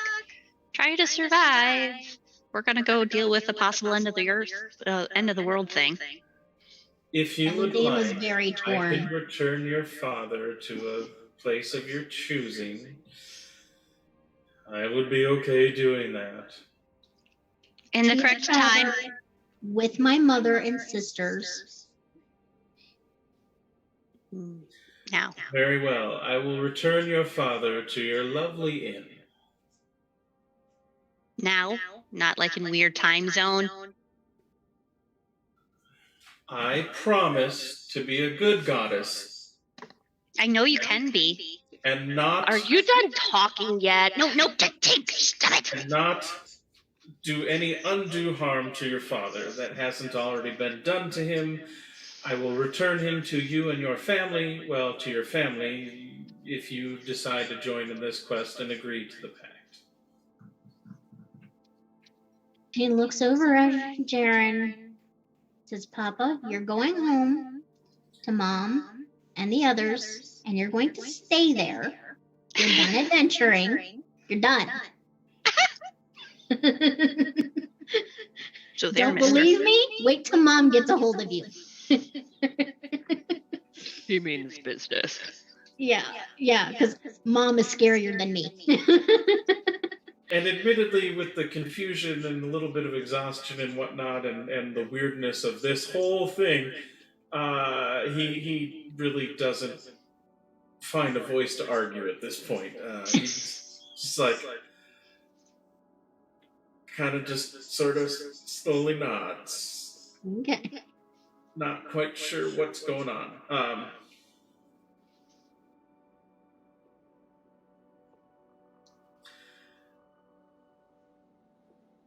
So, are we agreed? Tink, you haven't said anything other than grumping at what's her face's? I can't remember her name. All of a sudden, freaking tell my name. Lunatara. I kept trying to call her Ludema. Well, I don't like this. That's okay. We don't all. It's okay. Are you coming with? Okay. Thank you, Tink. And please don't Yes, piss I off- am very sweet. You are very sweet. Fenrir, you coming with, buddy? I mean, yeah. He And just what the wags- hell are we doing? Just whips his tail against the floor a couple of times. Pretty much. We have a horse and a camel. Oh, Ichabod. Poor Ichabod. Jesus crazy. Maybe we should not have brought Ichabod back. It's the poor horse. You have to be careful with custard. Oh, is Custard the name of the camel? Awesome! I love this. Custard, you're so soft. And you see Lunatara's kind of face palms a little bit and is like, fine, I'll take care of your stupid horse and camel. This I'm is just why gonna you throw love this me. out there. I'm just going to throw this out there, Looney. You will never hear the end of it from Saral if anything happens to Ichabod or Custard. Boony. I said what I said. I love it. I'm so using that. Very well. Shall we begin? This is gonna bite us in the ass. Let's go. I hate all of it. All right, yeah, let's do it. Okay. And this is probably a good point to maybe stop for a little break. Everybody rehydrate. So, how about we try to take as close to a 10-minute break as possible? Sure. Yes. Preferably, if we can go a little bit under, that'd be great. But So I will it's try not to be distracted by baby. 1:26. It's acceptable to be distracted by baby. Central Time. We'll be back. So, we'll be back in a bit, guys.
welcome back, everybody, at our 10-minute break. Just giving shit. Welcome back. So, with the agreement being made, all of a sudden, your vision kind of blurs out into as a pale white light kind of surrounds and shrouds all of you in its embrace, and all of a sudden you feel this weird moment of being disconnected from your body,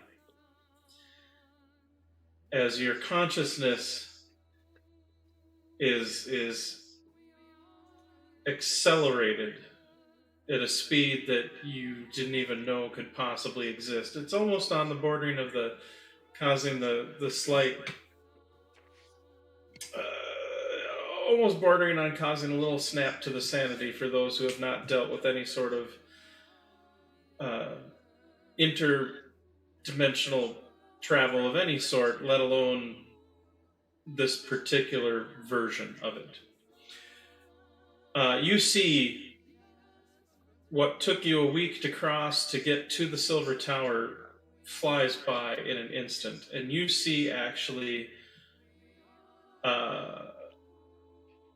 you kind of zoom past, you see Oddity for the briefest of moments, and then you see you are out over the ocean to the north, as you see what can only be described as this landmass of raw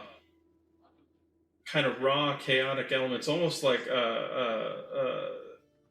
being formed, almost like a volcanic kind of sense to it. In fact, you see rivers of lava extruding from it at certain points, as you see from this landmass, which is fairly sizable,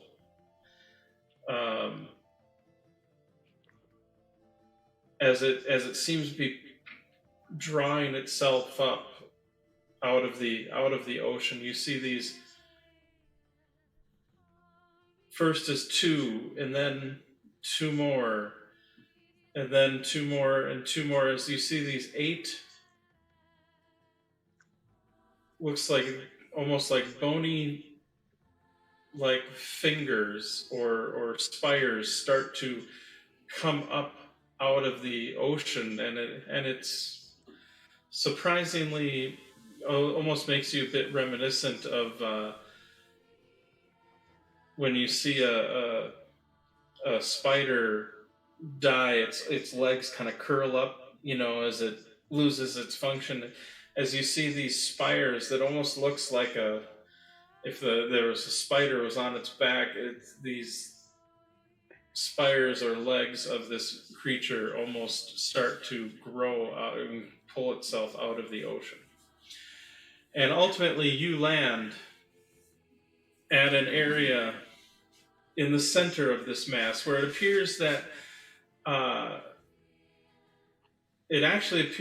these ruins are being drawn out of the earth. And to give you a little idea, I'm going to disconnect the camera from here for just a moment. So the earth is this is all kind of blasted earth, so to speak, and charred earth. And as you get over here, there are, in fact, these bits and pieces of ruins. But you see there are several drow amongst the ruins. You do see they have a small campsite, and it looks like maybe a wagon with some supplies that were there. But closer, as you follow this trail, so to speak, towards the ruins of the temple, you see before you 2 large, gray-skinned and somewhat furred creatures with multiple arms, which look almost a mishmash of demon and drow standing watch over a central area that has actually a river of lava kind of running through part of it, which is kind of where that sort of fiery area is there. But you see there are two driders, much like Alisaria in terms of form, with the bottom torso of a spider and the top torso from the waist up of a drow woman, proceeding on some sort of ritual as they are summoning forth the bits and pieces that is making up their dark goddess. Great. And with that, I need everybody to roll initiative. This isn't going to hurt at all. It's fine. It's fine. As you literally appear right here. Well, that roll sucked. I have a 9 with a +2. Yeah, I rolled a 9 also. Mine's a +4. But isn't that embarrassing? Yeah. Means all my other rolls are going to be epic, right? So, total of 11. Okay, give me the totals because I have your modifiers already. So okay. Ludema's got an 11. Sorrel has a 9. total of 9. Total of 9. Kai, I didn't hear you, but I know you spoke. It dropped out of my head now. I'm just going to re-roll. I don't remember what it was. That'd be an 18. 18 for Kai. 16 plus 4 is a 20 for Tink. I need Fenrir, Ekris, and Fwelon. Fwelon got a 19. Fwelon got a 19. Fenrir got a 10. Okay, and David, I heard a yawn, but I didn't hear what you actually said. I said so did Ekris. You got a 19 as well. Okay. And then... Wow, that was a crappy roll for them. The drow got a 6 with a +2. Okay. The Driders got a 10 with a +3.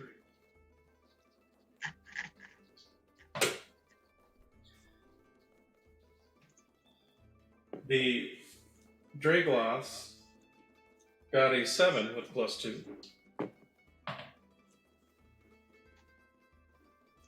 And the House Captain got a 14 with +4. The house captain Yes. got a 14. Oh, yes, a 14 with a +4. Hello, this is my mic. Yes, we can hear you. Oh, sorry, I didn't think it was actually going to go through. Because it wasn't before, but now it's working. Yay! Sorry about that. I was troubleshooting my mic. Okay, so we have in the lineup Tink, Ekris, Fwelon, Kai, the captain, Fenrir and the Driders are at the same time. The Driders will go after Fenrir. Fenrir, then the Driders, Ludema, Saral, Dragloths, Drow. All right, bad guys. Sorry, Ludema will go. I messed that up because I'm trying to do this on the fly. Ludema will go between the house captain and Fenrir because I think I said that in the wrong order. Okay. And give me like half a second because I know I'm up first. No worries. Because that is a long ass list. All right. If anybody is curious, I am keeping these in the notes document. Ooh. For tracking purposes. Okay. All right. So we're all the way back there. Do I see any of Ekris's people? Yes, actually. You see that in some of the ruins here, Mm-hmm. in some of the ruins here, which is down south, maybe below the camera a little bit, but there's kind of another set of small ruins I that are can kind of- see just the edge of it. Yeah. All right, and then there are also on the far western side, which is now kind of out of camera a little bit, but there are also some chained up on the walls there as well. But you do see several furbolg. Gotcha. Mostly furbolg. There's maybe a handful of other beings that are also chained up. They're all looking pretty beat up and like they've been enslaved and beat the shit out of. Yeah, fair. Okay, I probably am the fastest, or one of the fastest, so I am going to make a beeline for that ritual space. I will also say the whole area is kind of lit up in this sort of creepy red glow from all of the lava that is kind of spilling forth. However, the clouds above are, it's almost like you know it's midday, at least it was when you were at the tower, but it feels like nighttime just with the roiling smoke and ash that is seeming to kind of be built up from this large isle that's forming up out of the ocean. Gotcha. Okay. Yeah, still gonna make a beeline as closely as I can for the for that raised the dais over there where the ritual is taking place.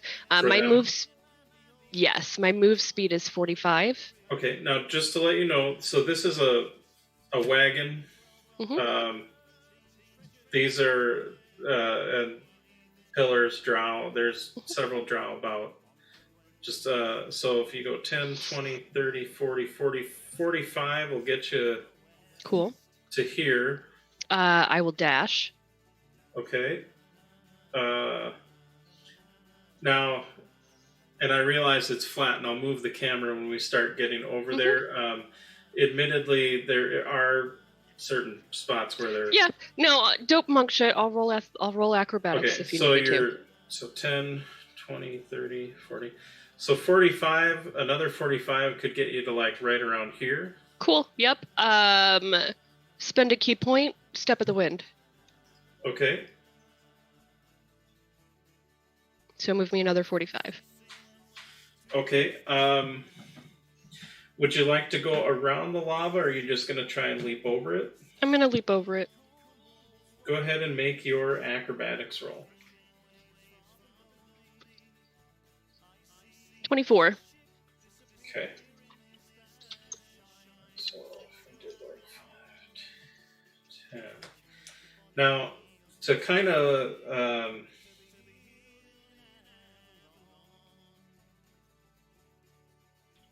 you're stepping in the wind. What? Remind me again, as far as your leaping distance, what does that do for your leaping distance? My jump distance is doubled. Doubled. And what is your strength? 13. Okay, so then never mind. You don't have to go by him. So then,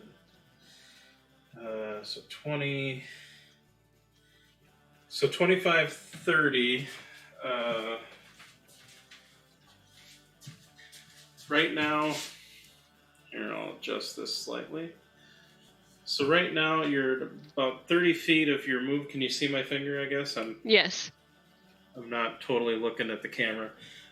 You've got about another 15 feet of movement off of this move, but you see one of those Dragloss, the kind of mesh of demon and drow, is kind of sitting there sort of as its sentry. You do see there is also on the midway on the steps, there is a drow warrior that looks wielding like a scimitar in one hand and like a hand crossbow in the other. How tall is that pillar? This pillar? Yeah.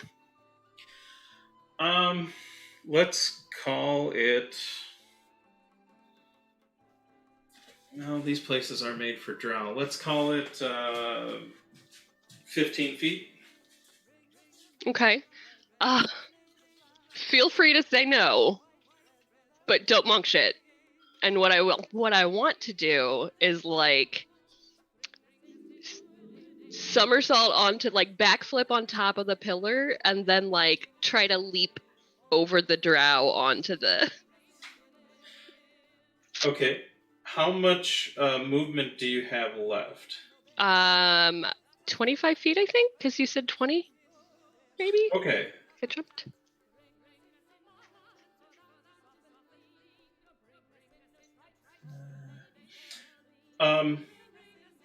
Okay, it's going to be close. You will need to make an acrobatics check. Okay. It's going to be probably a higher DC. Otherwise, you just because of the distance. Mm-hmm.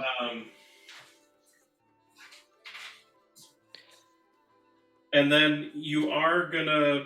I'm gonna provoke. Yeah. You are gonna provoke from this guy. That's fine. And you probably won't get all the way up to the top. Can I land above the stair on the stairs above the drow? Well, let's see. So I got a 25 for my acrobatics roll. You can probably land sort of like right. Can you see my finger? Yeah. You can probably land like right in here. You won't necessarily have enough distance to get farther than that. Okay, that's fine. I'll go there. That's probably not going to end well for me, but it's fine. All right, so Jess makes a good point. Calandra was with us. Would she have come with us on? I don't have a character sheet for her. I can like whip one up real fast, but I don't have a character sheet for her either, so I'm gonna say probably not. Okay. Just for ease of. That's totally fine. All the moving parts that we have. Okay, we do have a lot of moving parts. So the Dragoloth is going to swipe at you with its massive claws. Attempt to, but rolls a frickin' nat 1. So literally, as you leap up onto the pillar, it takes a swipe at you, and not only adding insult to injury does it miss you, but then you like parkour off of its arm and then do the leap. Mm-hmm. And launch yourself over the lava and land on the stone next to the. Hell yeah. The Drow House Captain. So. That is my super dope monk turn. And that's all I got. Without haste, y'all. That's without. That's without. Oh, I should have waited for somebody to cast haste on me. Damn it. Ekris is up next with Fuelon on deck. Okay. So Tank is way out of range for this at this point. But Ekris is going to cast as a third level Bless on Saral, Fuelon, Kai, Udema. I guess I can. Well, can one bless oneself? I don't. What does it say on the spell instruction? It is not. It says targets of your choosing. It doesn't. Yeah, choose up to yourself. 3. You can choose yourself as a target. All right, cool. So then I'll include myself. That was gonna go to Tank. You are okay. So to hit that many people. Third level. Third level. Yeah. Oh wait, how many people are you blessing? 5. Oh yeah. Okay. Third level. Got it. And then, so that is his action. And then he's gonna lumber forward with his dope cleric shit and move 20 feet toward the battle. Okay. Do you want to move kind of northeast or west towards these drow, or do you just want to move straight west? Or Let's move. Yeah, let's just move straight west and kind of take cover behind that pillar, kind of moving directly towards that pillar. So 20 feet will get you about there.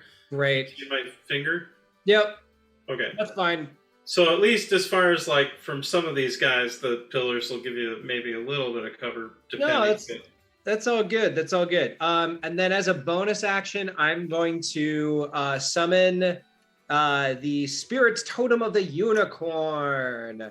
It is an aura of 30 feet. And I can move it up to 60 feet as a bonus action any turn. And I think I'm going to center it anticipating where people are going to be, which is kind of like between the two pillars that are directly in front of me. Okay. Or why don't we center it actually on the pillar that is directly in front of me? Okay. I'm just going to use this die to represent that. Yep, sounds good. And then that will end Ekris' turn. Okay. After Ekris. After Ekris is Phelan with Kai on deck. All right. And it looks like there are some drow that are north of that unicorn totem, yeah? There are some drow north here, and then there's more drow kind of near the ruins here. Okay. Well, to try to make sure that the drow aren't able to kind of circle around and flank our support people, Phelan is going to start heading towards that cluster of drow north. These guys here? Yep. And is going to kind of beeline to the closest one to him. And what is your speed? 45 feet. So 35 feet, you're right there. Beautiful. Then as a bonus action, I will rage. Okay. And I am going to full attack this drow. Yeah. Okay. So, and you know what? I'm going to reckless attack. Just why not? Right. Seriously.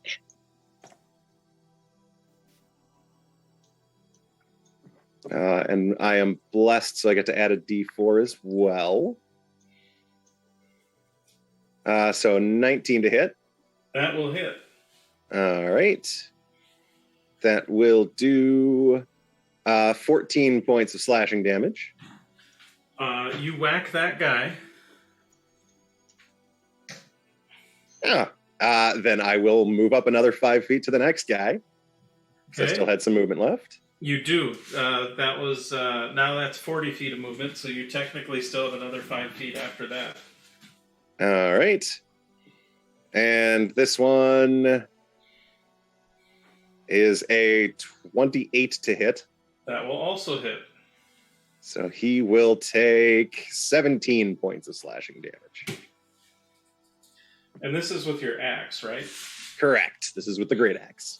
Yeah, so you chop those two guys in half. Like, it's not even... Like, you guys appeared, and all of a sudden, they're face-to-face with an axe-bearing werewolf. They... Yeah. And then I guess with my last 5 feet of movement... The reflexes have something to be desired. Apparently. With my last 5 feet of movement, I'm going to get right up in the face of that last drow up there. Easily done.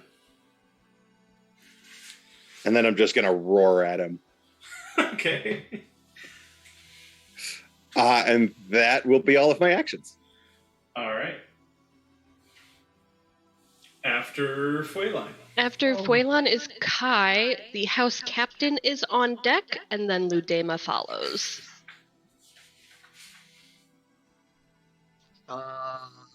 So we're off on the kind of northeast there, if I'm seeing correctly, yes? Yeah, so you're in the red circle, babe. You're right here, if you can see my finger. I can. Who's still next to me? This is Ekris. Okay. And then about 15 feet back is Fenrir and Ludema, and about 20 feet back is Soral, although I'm assuming maybe Soral is Yeah, can I not be quite so far back? I'm assuming Sorrel's probably on Fenrir, to be honest. This is true. This is true. Does Fenrir get to go before me so I can maybe move up? Oh, thank God. Sorrel's like. So Kai is just going to move 30 feet directly towards like where the ritual is happening. Okay. 10, 20, 30. That'll get him close to a bad guy. That would be delightful.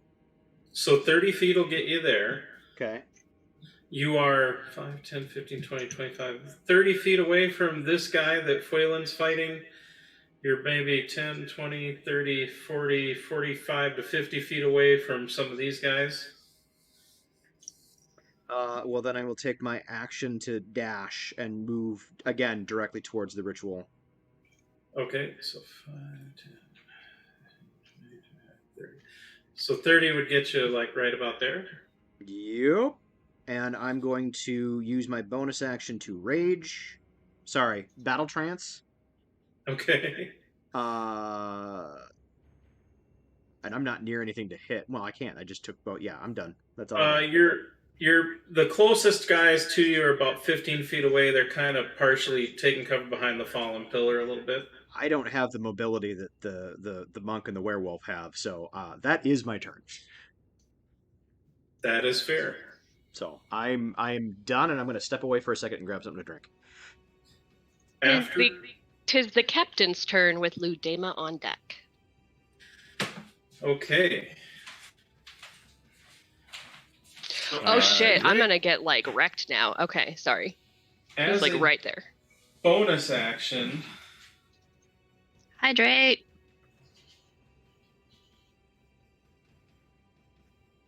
As a bonus action, he is going to command the Dragoloth that you just zoomed past. The Dragoloth does not have. Oh, has a 10-foot reach. Well, let's see. Just barely. Okay. So the Dragoloth, as their reaction, is going to try and take a swing at you, Tink. He already took his reaction. Right. Never mind. He swiped That's at me. right. That's right. So he uses the battle command, but it doesn't matter. Haha. Okay. Never mind. He is then going to attack you twice with his scimitar. Mm-hmm. Does a 13 hit you? Nope. Does a 17 hit you? Nope. Okay, and then he will also attack once with his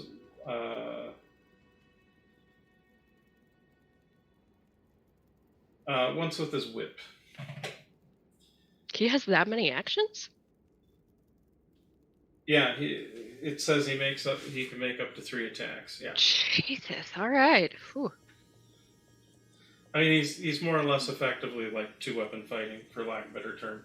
Gotcha. Does the 24 hit you? Yes, that will hit. So he goes in with the scimitar, and you're kind of dodging, but then he kind of whips out and lashes you with his whip for 6 slashing damage.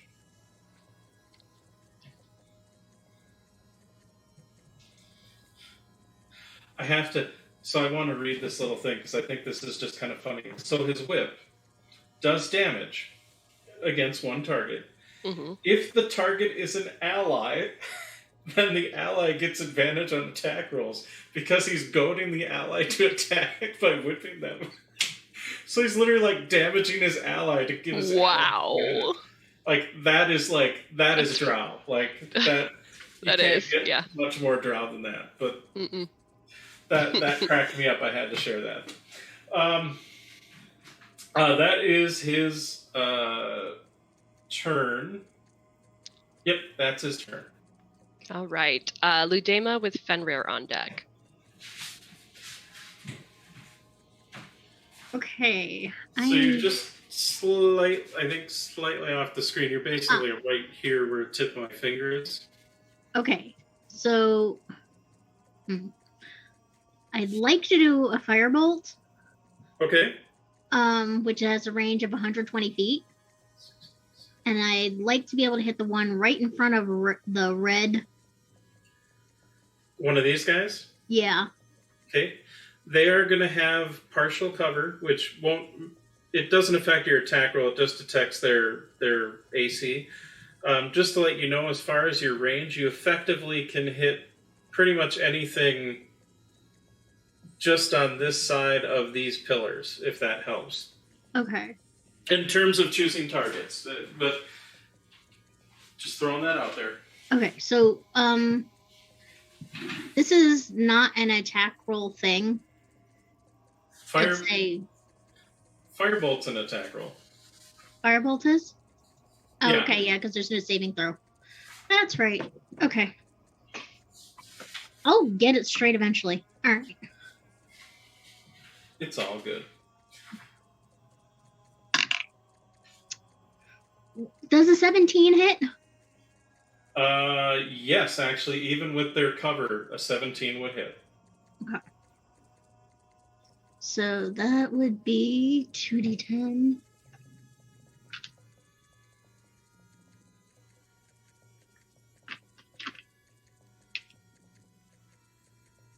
Where's my other one?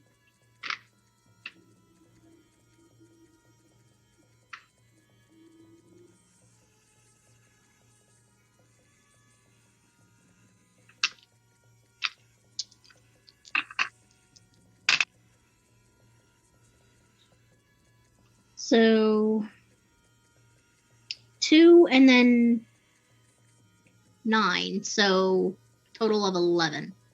Total fire damage. 11. Okay. And let's see. That one, we'll call that one number 1.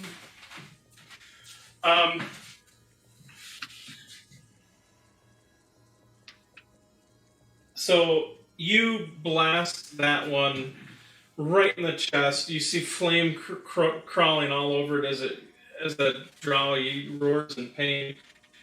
He's barely still up, but not quite dead, but definitely like you see charred and burns, and he looks at you and he channels that pain and towards his hatred towards you because, you know, he is all that is angry and in pain and evil and blah. So, at any rate, he is still technically up. He's still not quite dead yet, but definitely on death's door in that regard.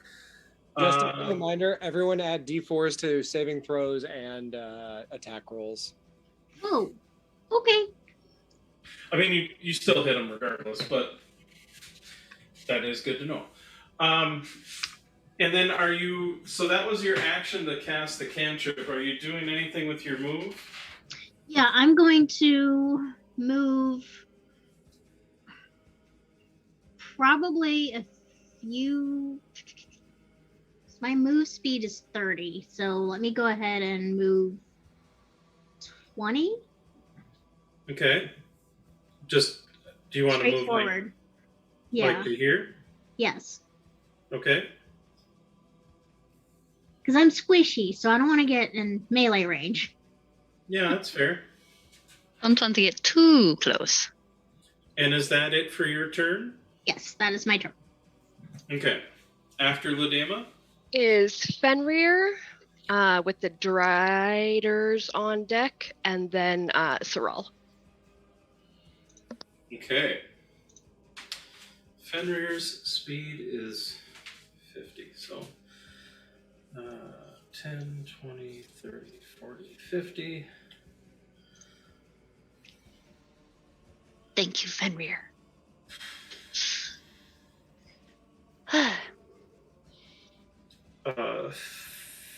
Fenrir is going to use their bonus action to rage. And then they're going to move. Fenrir sees the big beefy guys there. He wants to tear into them. So 10, 20, 30, 40, 50. He gets to there. And he howls with rage. That is Fenrir's turn. Yay! All right, Can the you also Driders hear me? are. Yeah, we can hear you. The Driders thank are you, up sorry. with Saral on deck. At this point, the Driders are going to continue with their ritual. You do see one of the Driders begins heading over, is holding on to this piece of stone that looks almost like it was maybe a statue of some kind at some point, or a part of it. Like, it almost looks like part of an arm. But you see steps over to one of the people bound on the wall, and proceeds to kind of make several slashes on their torso, coating the stone object in the person's blood before then kind of offering it as a sacrifice, and then dumping it into that kind of blood pool that's at the top of the that kind of ruined temple area. And when that happens, there is another shudder of kind of an earthquake-like shudder running through everything, and I need everybody to make Hello, darkness, my old friend. I can find it. I've come to talk with so you prepared. again. I would like everybody to make a dexterity saving throw. Add a D4. And you get to add a Thank D4. you. Except love the for- reminder. I'm sorry. Oh, I made my choice. That's what happens when you zoom off. Tink got a 21. Tink is fine. D20 Fenrir for is Kai. good. Kai is good. And is this an, Oh, sorry. sorry, is this an effect that I can see?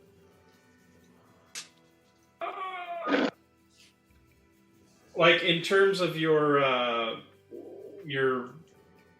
danger sense thing, yes. Yes. Excellent. Ludema got a 17. Ludema is good. Akris got a 22. Akris is good. Saral got a 23, and I think she's still on Fenrir's back. Yes, and Fenrir also made the save, so you don't have to really... I didn't fall off of him. Right. And Foylan got a 16. And Foylan is good too. So you all, even with the sort of the shuddering shake of the earth, as you see, like, you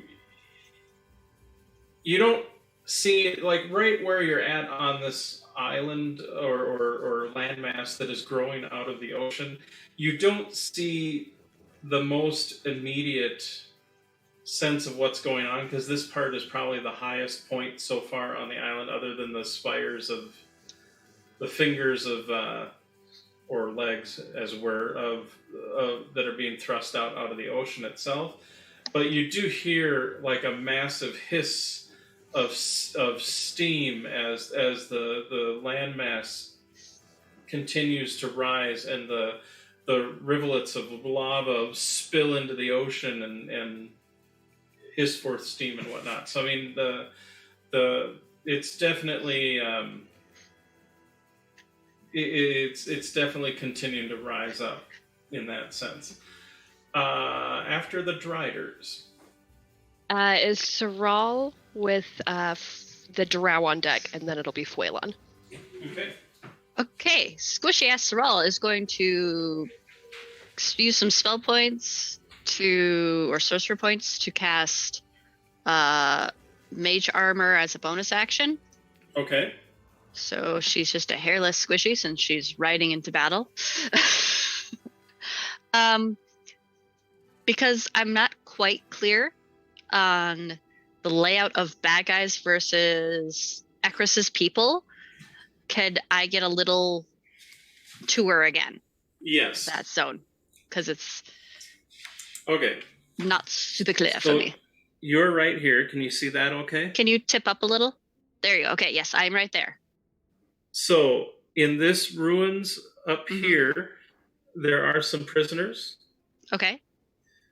In the ruins to the south here, there are some prisoners. Uh-huh. And then up on the top of the platform, Mhm. I cannot aim. Yeah, I could see it. It's just a little earthquakey. There are some kind of nailed up here and nailed up here. Okay. This is like a river of lava. Okay. And okay, looking. So are all those other little people-y guys bad guys? These are all, yeah, there's a bunch of drow Mhm. here. Mhm. These two larger things here are the Dragoloth demon things.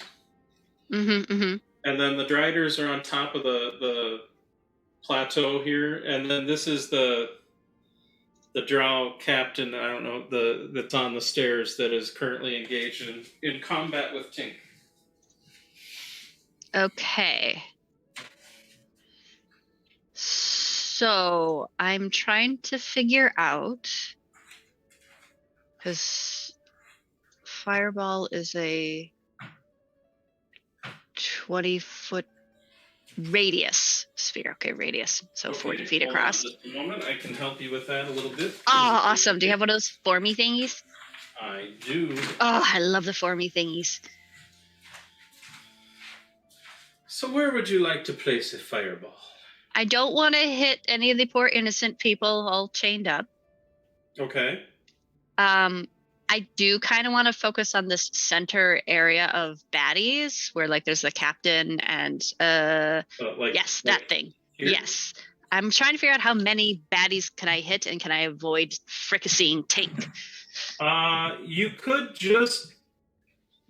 just land it where you could hit the two Dragoloths and the captain. That would work for just me. Barely get Tink, not get Tink. I would like to do that, please. Okay, so that means they gotta make some dexterity saving throws.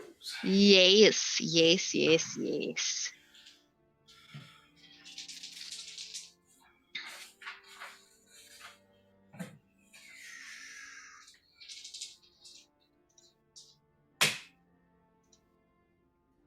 Okay, and then his dexterity saving throw. Wow, Drow Captain, it is not your day. Okay, what is the spell save? 16. Okay, so one of the Dragoloths made it, the other one did not. Okay. And the Drow Captain did not. Perfect. So the one who succeeded will take half. Unless he has fancy things. What's your damage? Damage? What's the full damage? Hold on. You could have done better, Dice. You could have done better. 26. 26. Okay. 8d6, and I rolled so many 2s and 1s. The 2s followed you from Goop Wicket. They did!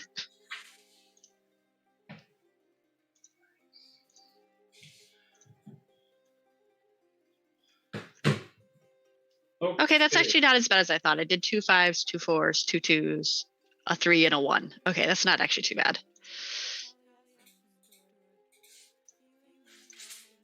So the for the larger demon-y things, they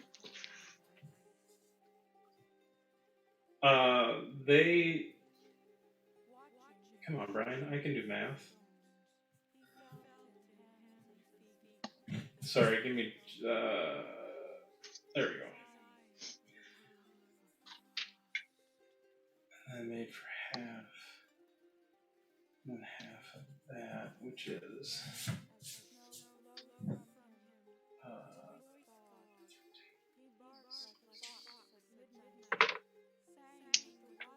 the larger demon-y things definitely appear to have not be as affected by the fire. You see a lot of it does kind of roll off of them.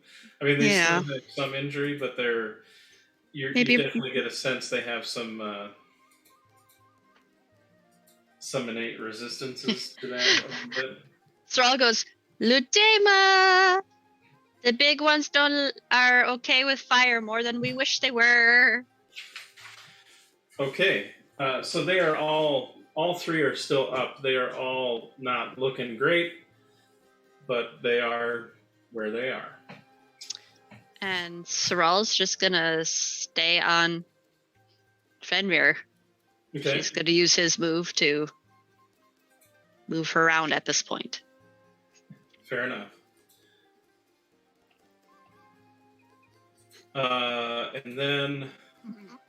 And that was Thrall's turn. So the Drow are next. Oh, sorry, Phoenix, we're not hearing you.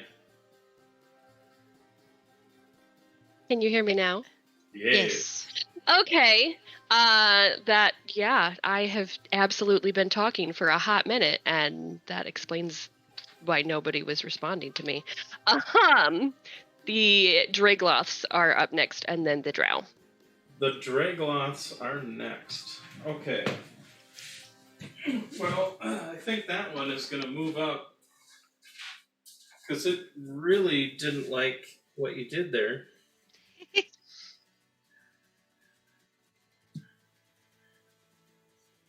Well, and actually, yeah, but his bite doesn't have the reach.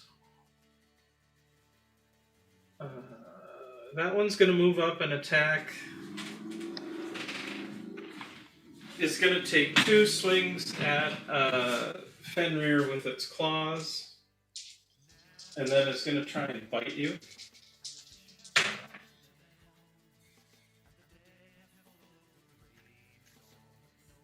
Yay, only one will hit.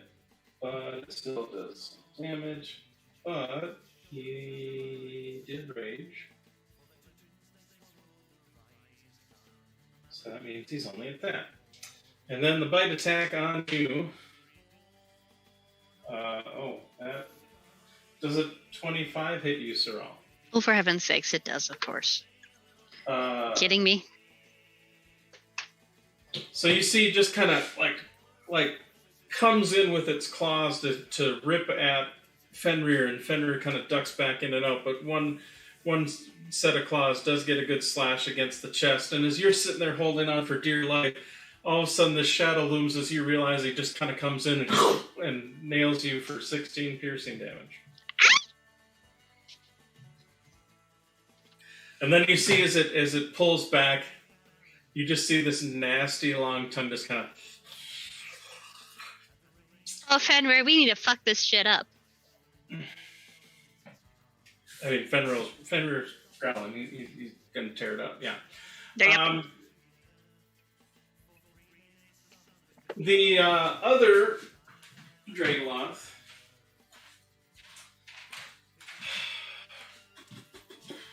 Get me, big boy. Not me. That's exciting. The other Dragloth sees, looks back at you. I wave. But ultimately, there are more people this way. And so it kind of drops down. It's like oversized arms, almost kind of gorilla style a little bit. It starts speeding forth to attack others. 30. What's their speed? Because I should actually know their stats. That's a thing. It's a thing. 30. Or no. Shit. Let me start again. 30, 10.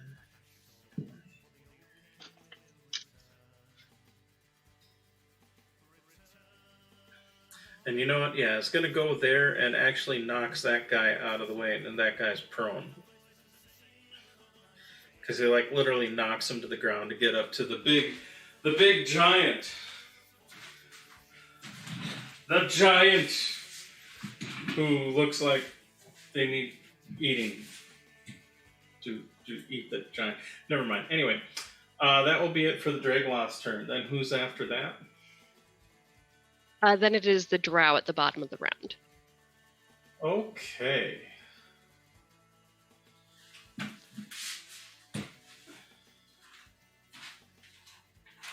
So the drow that is on Foylan is going to attempt to hit Foylan.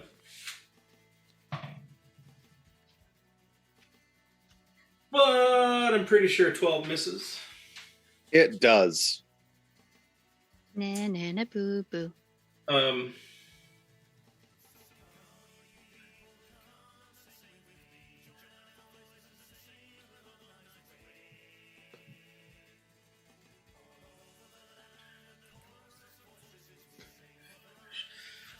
Those two drow that moved up a little bit are going to take a shot. One's going to shoot with their hand crossbow at Ludema. The other one's going to shoot at Ekris. They are rolling with disadvantage, and the nat ones mean they don't hit shit. This guy is going to get up from prone and is going to go 5, 10, 15 to try to get a little bit of flanking on the big guy. And actually, this one's going to kind of do the same there. They are going to attempt to shiv Kai. Does a... where's their attack? I doubt a 11 hits you, but does a 21 hit you? 11 does not, but 21 definitely will. So that'll be for 5 piercing damage. Okay, which is halved because I'm in battle trance. And then lastly, we've got... Yeah, sign up for one of those halved damage things. Go Barbarian. Oh yes, roll the Barbarian. Right. I think it would be funny. I think it would be hilarious. That's true. It would be effing funny. Who knows? Maybe this mortal direction of her will take a turn. And those other 4 are going to start shooting crossbow bolts at Fenrir and at Saral. So the 2 on Saral, I doubt a 7 hits. Does a 20 hit? 7 does not, but 20 does poke me. That will be 5 piercing damage, and I need you to make a Constitution saving throw. Rude. Constitution. Oh, nice. Plus a d4. Nice. 27 for the Constitution saving throw. You are fine. Thank you. Other than the damage, of course, but... Yeah. There's no... That didn't just negate it? No. And then... Oh, okay. That's 5, so that's 2, because he's raging. It means you're not poisoned. Oh, yeah, yeah. It was definitely a sarcastic wish there of the magically not sucky. Sorry, And I did not pick up on the sarcasm. You see a couple crossbow bolts shoot into Fenrir, and or one gets a shot that hits Fenrir kind of on the snout. Oh. Well, that's just going to piss him off. But then you see Fenrir just kind of looks over at the drow and growls. That is not how you boop a snoot. That is it for the drow. Excellent. That means we are back at the top of the round with Tink. Ekris, you are on deck. Tink would like to kind of backflip just above the drow captain on the steps. Like, I don't want to leave this threatened area. So you're just trying to get, like, around I just want the steps? Yeah. Okay. Go ahead and make an acrobatics roll. I want to be above him on the steps, though, not next to him. Oh, okay. That is a 24. Yeah, you're fine. Here, I'm gonna get rid of your little blue So we circle fit, yeah. right now, but you I know where understand I'm at. And then we're gonna pop Okay. with the axe, the hammer. It's a hammer. I know what I'm wielding.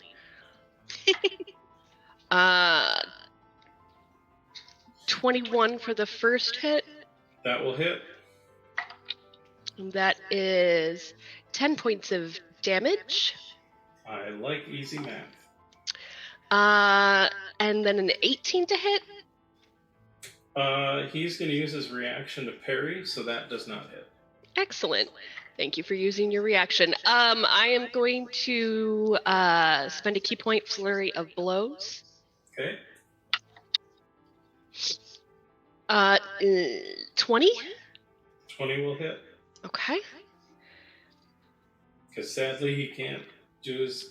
Nope. Ooh.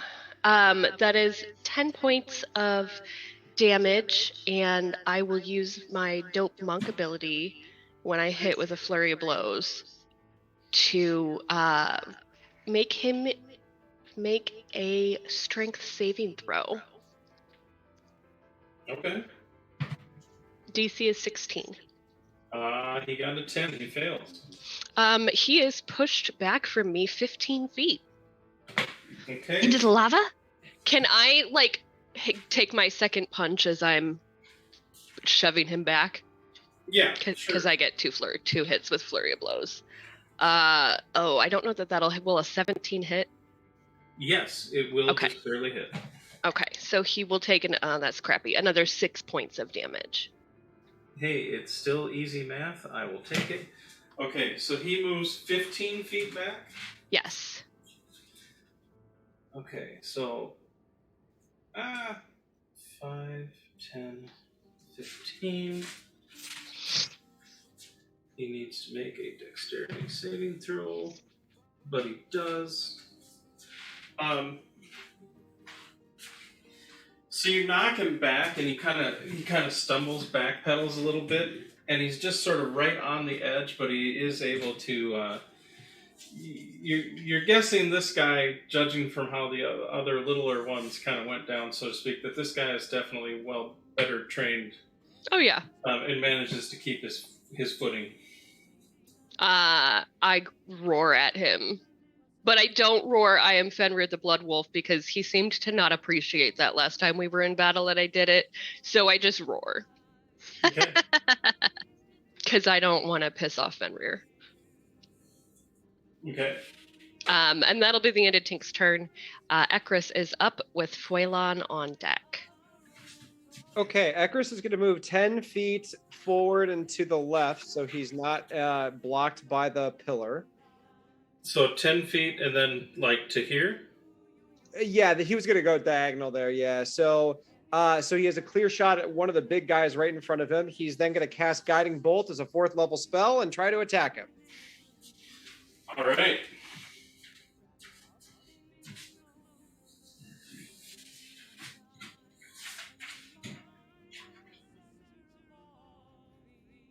No, is that that's an attack roll, right?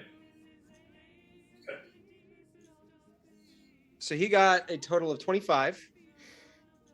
25 will hit. Great. Let me roll damage quick, which is going to take me a little bit to set up just because I'm doing it on the dice roller. Apologies. And I actually have to look up to see how much is a 4th level that is. 76. 4, 5, 6, 7.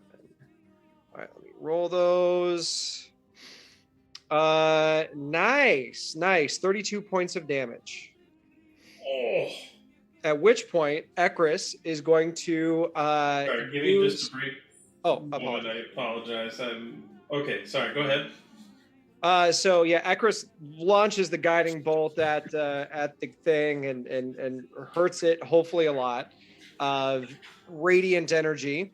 At which point, Ekris is going to use his Firbolg ability of Hidden Step as a bonus action, turn invisible until the start of his next turn. So he becomes invisible and then moves another 10 feet away from where he was up and to the right, kind of behind the pillar again. Like this way? Yep. Like to here? Yep. Okay. So Ekris has moved. He's attacked. He's done his bonus action. Now he's invisible. And that will conclude Ekris' turn. Okay. That is beautiful, my friend. That is freaking Do what I can. awesome. Not my dog, because he's annoying neighbors with his Very dog. nice. After Ekris is Fuelon with Kai on deck. All right. Well, Fuelon is a little bit miffed that they apparently didn't feel the need to take him out right away. Well, and you've got one guy in front of you and these two other guys that are... I know, and those two other guys ignored me, and I'm a little bit put out by that. A little bit salty? Little bit salty. So he's going to shout out something along the lines of, "You should focus the greatest threat," and then he's going to attack. Okay. Recklessly again, of course. Okay. 17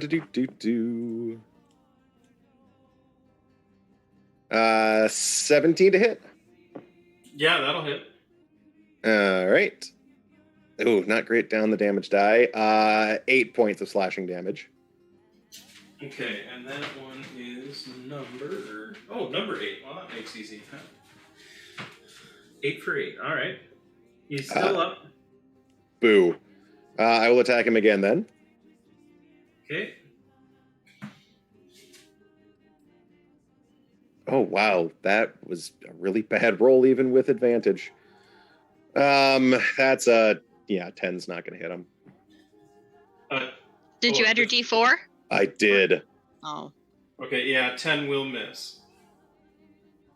Apparently, them not considering you a big threat makes you really distractedly angry. Apparently. Did you want to move or anything, or? Yeah. I think what I'm going to do is I'm going to go 1 square south and 2 squares west. And kind of put myself in the middle there. Gotcha. And since I couldn't get their attention by just demolishing that guy, hopefully I'll get their attention by being a little bit easier on target. Absolutely. And I guess that will be... Oh, actually, you know what? I didn't use a bonus action for anything yet. I'm going to use a bonus action and go into hybrid form. Okay. And I mean, that'll get some attention. Right? That's what I'm hoping. Come get me, bitches. You as your bones crack and reform, and you just kind of with the big howl. Yeah, you see what seemed like confidence at first is now looking a lot like fear in their eyes. That's excellent. They were expecting a stupid human, not a freaking werewolf. So they should be afraid. Yeah, poke him, not me. Tink will howl back because he can. Is it the same howl? Probably. It would be either his or Fenrir's, yeah. Tig, stop taking their attention. I'm trying to get it. I'm trying to scare him more. See how scary he is? Is that it for Fuelin's turn? Yes, that will be it for Fuelon's turn. Okay. It's wolf solidarity, Fuelon.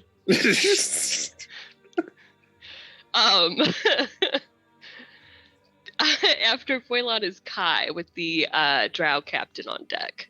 Okay, so Kai, right now you have 2 drow kind of flanking you and a big guy only about 10 feet away. I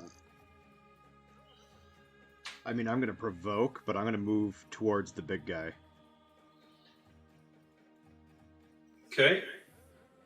You'll provoke from one. The other one, you're still in their threat range. Okay. And actually, that's not a bad roll. Does a 22 hit you? Yeah. 5 piercing. Okay. And then I'm gonna unload on the biggin. And that is actually the biggin that Ekris hit with the guiding. So I have advantage from my first attack?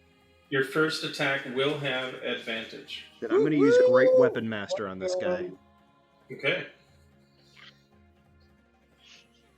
Drop the thunder. Thund. With advantage, that comes to a 22 to hit him. Yeah, that'll hit. Okay. It's my first attack. Let me roll the damage.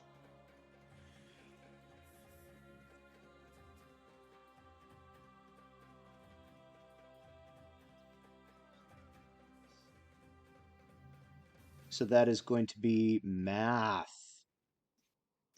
23 points of damage to that guy. Okay, you slash across its torso, biting deep with your greatsword, right? Greatsword, yep. Biting in deep with your greatsword. It is not a happy creature. Okay, I'm gonna swing again. Okay. I'm still gonna use Great Weapon Master. That is a dirty 20. That will hit. Okay.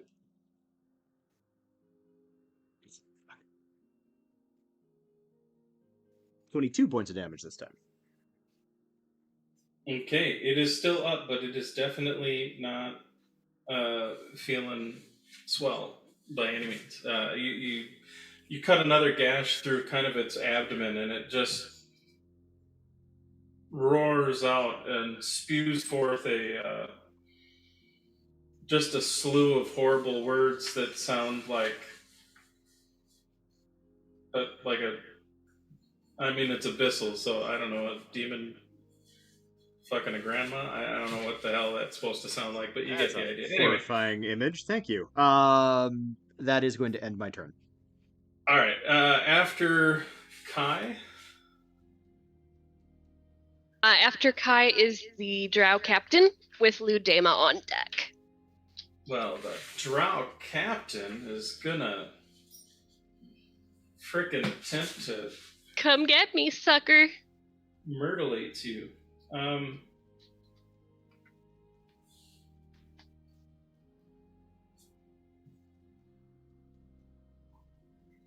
Tank does the the hand motion. Come and get me. Yep. Okay. So, yeah, he's just gonna move up and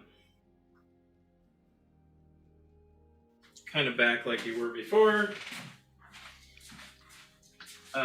Is going to attack twice with the scimitar and once with the whip.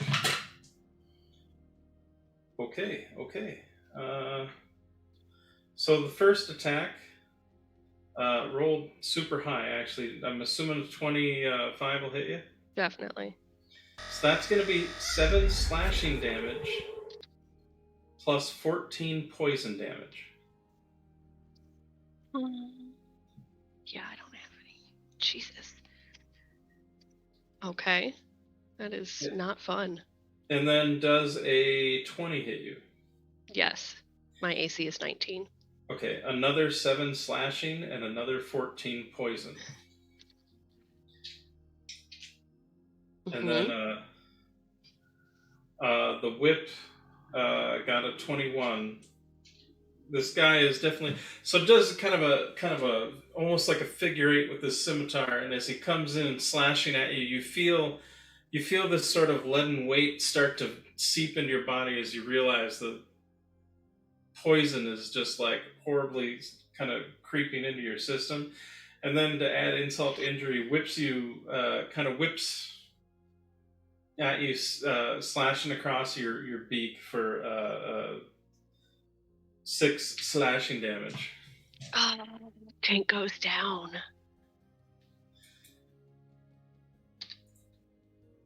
Okay.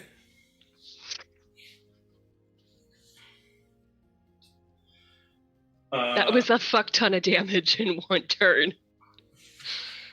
And actually, sorry, so slight different with the last whip of instead of slashing across your beak, actually whips around your kind of throat, wrapping around your throat, and then just kind of yanks and drops you down. And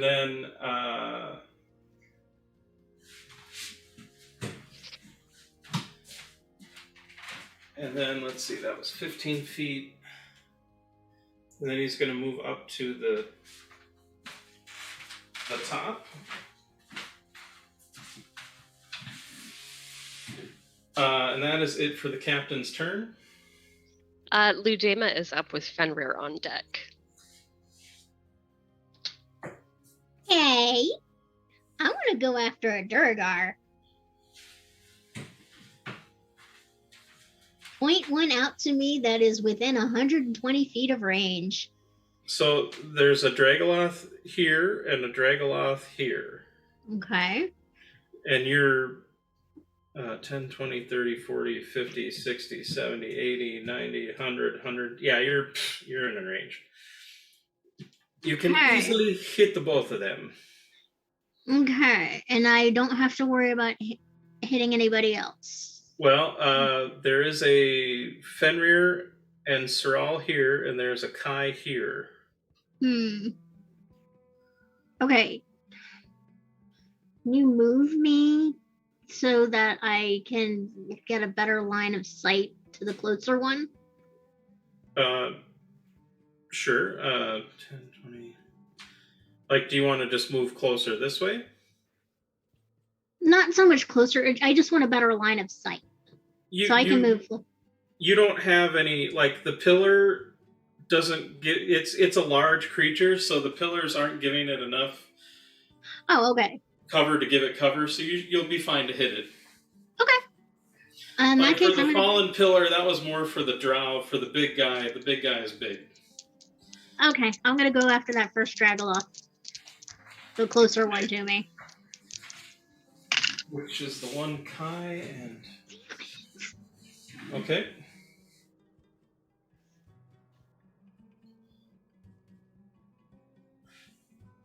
Uh-oh.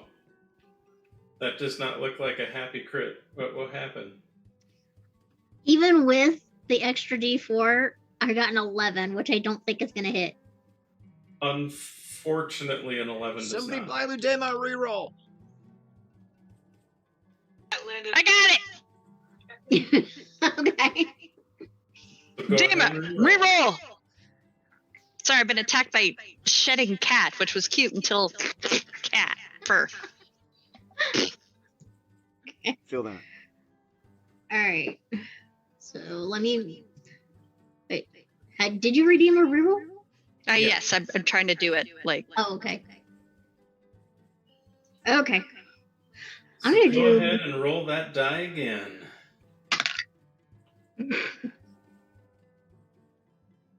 That was even worse. Oh, for heaven's sakes! Sorry, I tried. No, not your fault. Not your fault. This dice is gonna go on timeout. And it's almost as if there was this invisible presence, this pale beauty that, as you were pointing your finger to shoot, just happened to kind of go shove, and just kind of cause you to shoot off into and miss the Dragoloth completely, unfortunately. It's not your paperwork. And you do hear a brief. Oh, you snot. I mean, if I'm going to add the insult to the injury, I might as well, right? And spiritually speaking, there's Lunatar going, I didn't do anything. Like, did I do that? All right, that's my turn. Okay. I love that my pet name for her is now canonically Looney. Yeah, it's in my notes. Which really kind of works too with, yeah. After Ludema is Fenrir with the Driders on deck. Okay, Fenrir is gonna attack that guy. Do I dare go reckless? Yeah, screw it. They're probably gonna hit me anyway. Fenrir is gonna go reckless.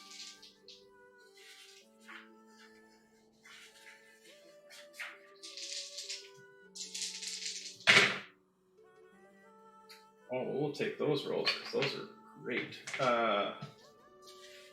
Hits just on the die rolls. Okay, so that's going to be 12, 12, so 24, so that makes it.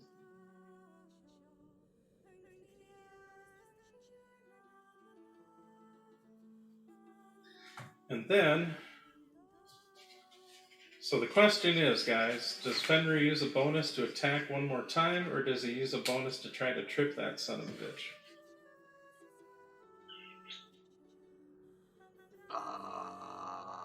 I think he tries I to don't know. trip because he's a wolf. Mm-hmm. Tripping. Definitely a trip. Pure instinct. Well, it's technically like the shove action, but yeah. Okay. Yeah. Yeah, with you. It's still pure instinct. As smart as he is, he's still a wolf. That's true. Go ahead. Someone roll me a D20. Got it. 14 on the die.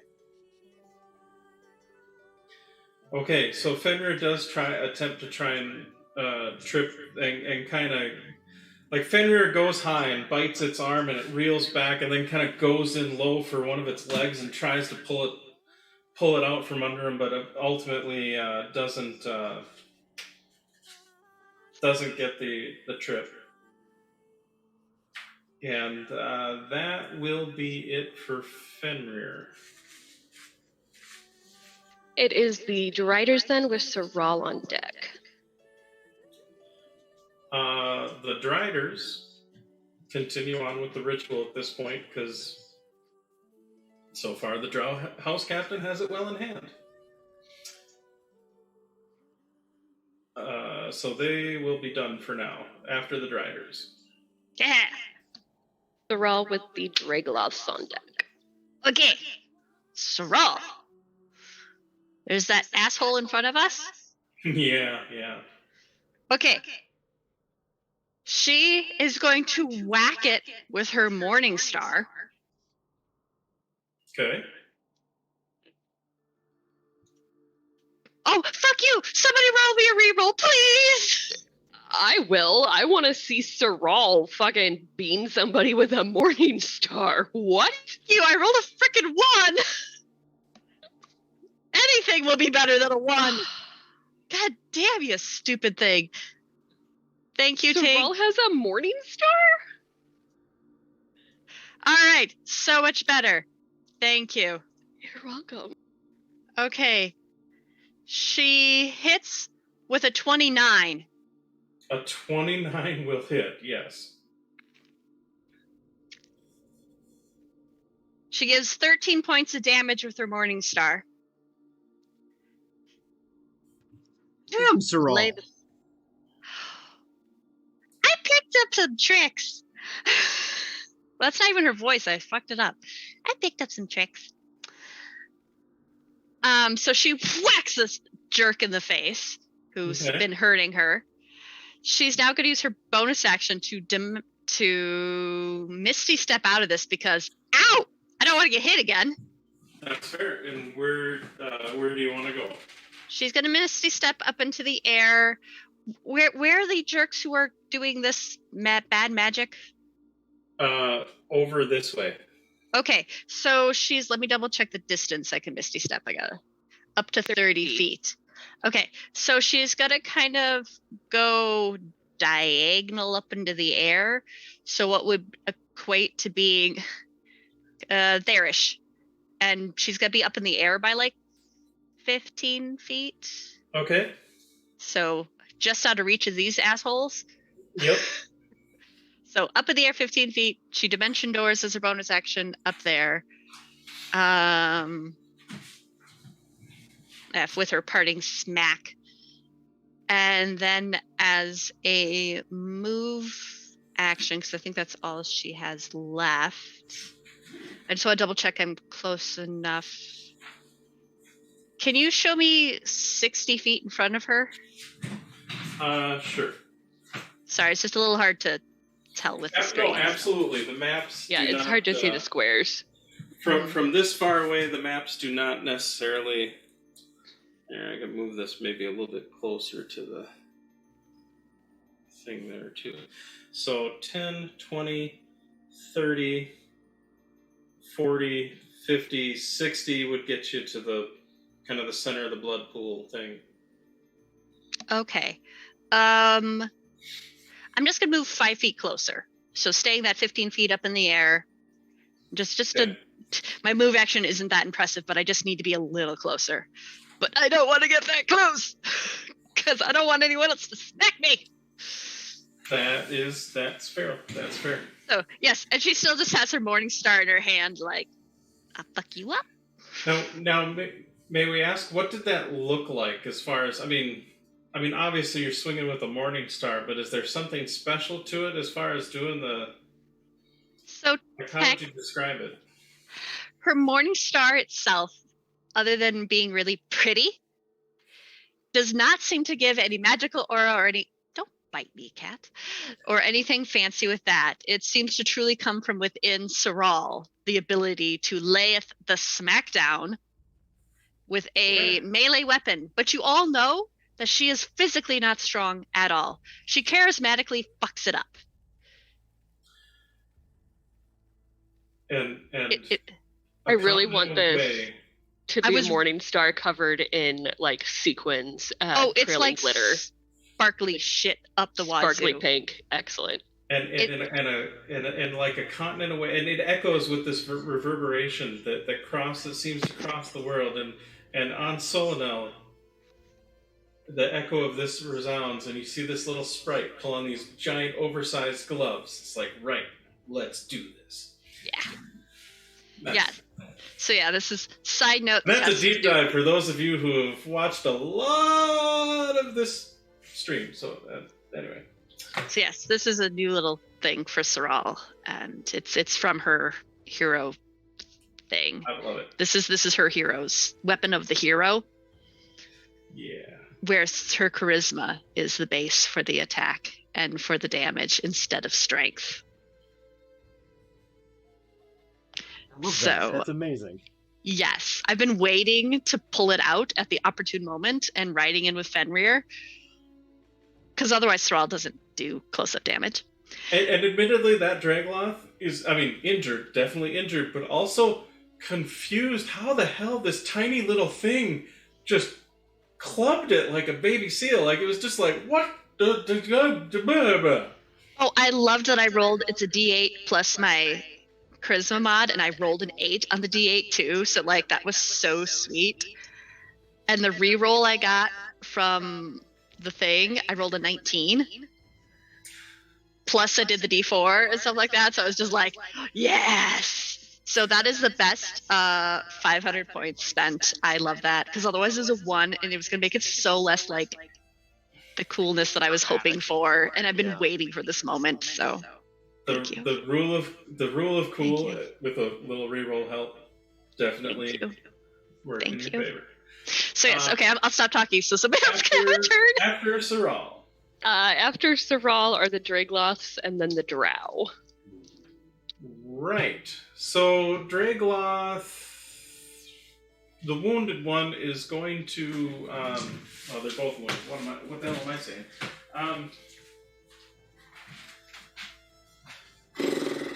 This one is going to kind of just scooch a little bit, not out of reach of Kai, but to kind of get away from Fenrir a little bit. And it's going to take a couple swings.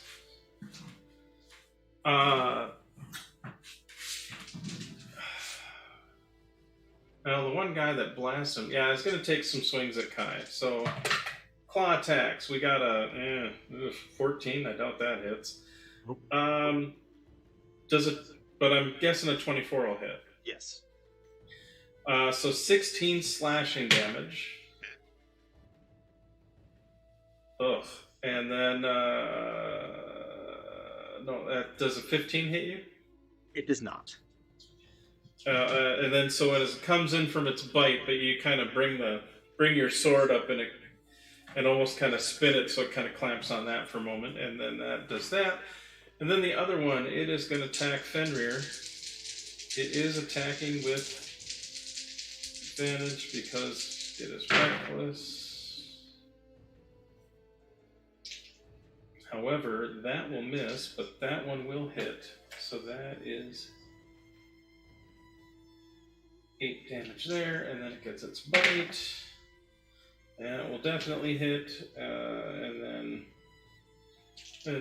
so it swings with the claw and misses, swings another claw and slashes into Fenrir, who just kind of howls more in rage than in pain, and then it kind of bites down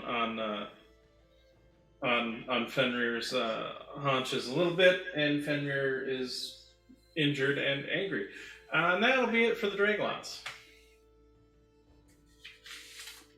Drow. Right, regular old drowy types. I think Tinky Poo's on deck. Yeah, drow are at the bottom of the round, but it is hitting 3, so... Well, tell you what, we're going to finish the round then. And then, I guess we'll leave it on a cliffhanger. With Tink unconscious. And with Tink unconscious. These guys are going to move in. They're going to kind of triumvirate you as far as that goes. These guys are going to move in to flank with... Okay, so we got 3 on Fuelin. We've got 3 on Kai and 3 on... 3 shooting crossbows at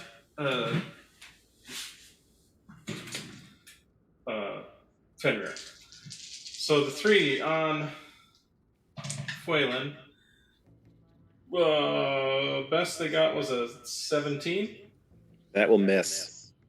Okay, so they all like rush and dogpile you, but you're so angry that they don't even get a shot there. You can't dogpile a wolf. On Kai, does a 20 hit? Yes, a 20 hits. Does a 19 hit? Yes. Okay, so 3 of them will hit for so a total of 15 damage, then halved or whatever. Yep. And then the 3 are shooting at Fenrir. Oh wait, he's reckless. They have advantage. Never mind. Yeah, that'll hit.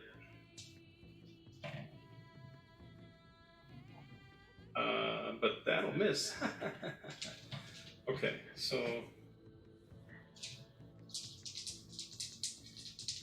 good thing he has good con saves. Okay, good for both of those. All right, 2 more bolts. That's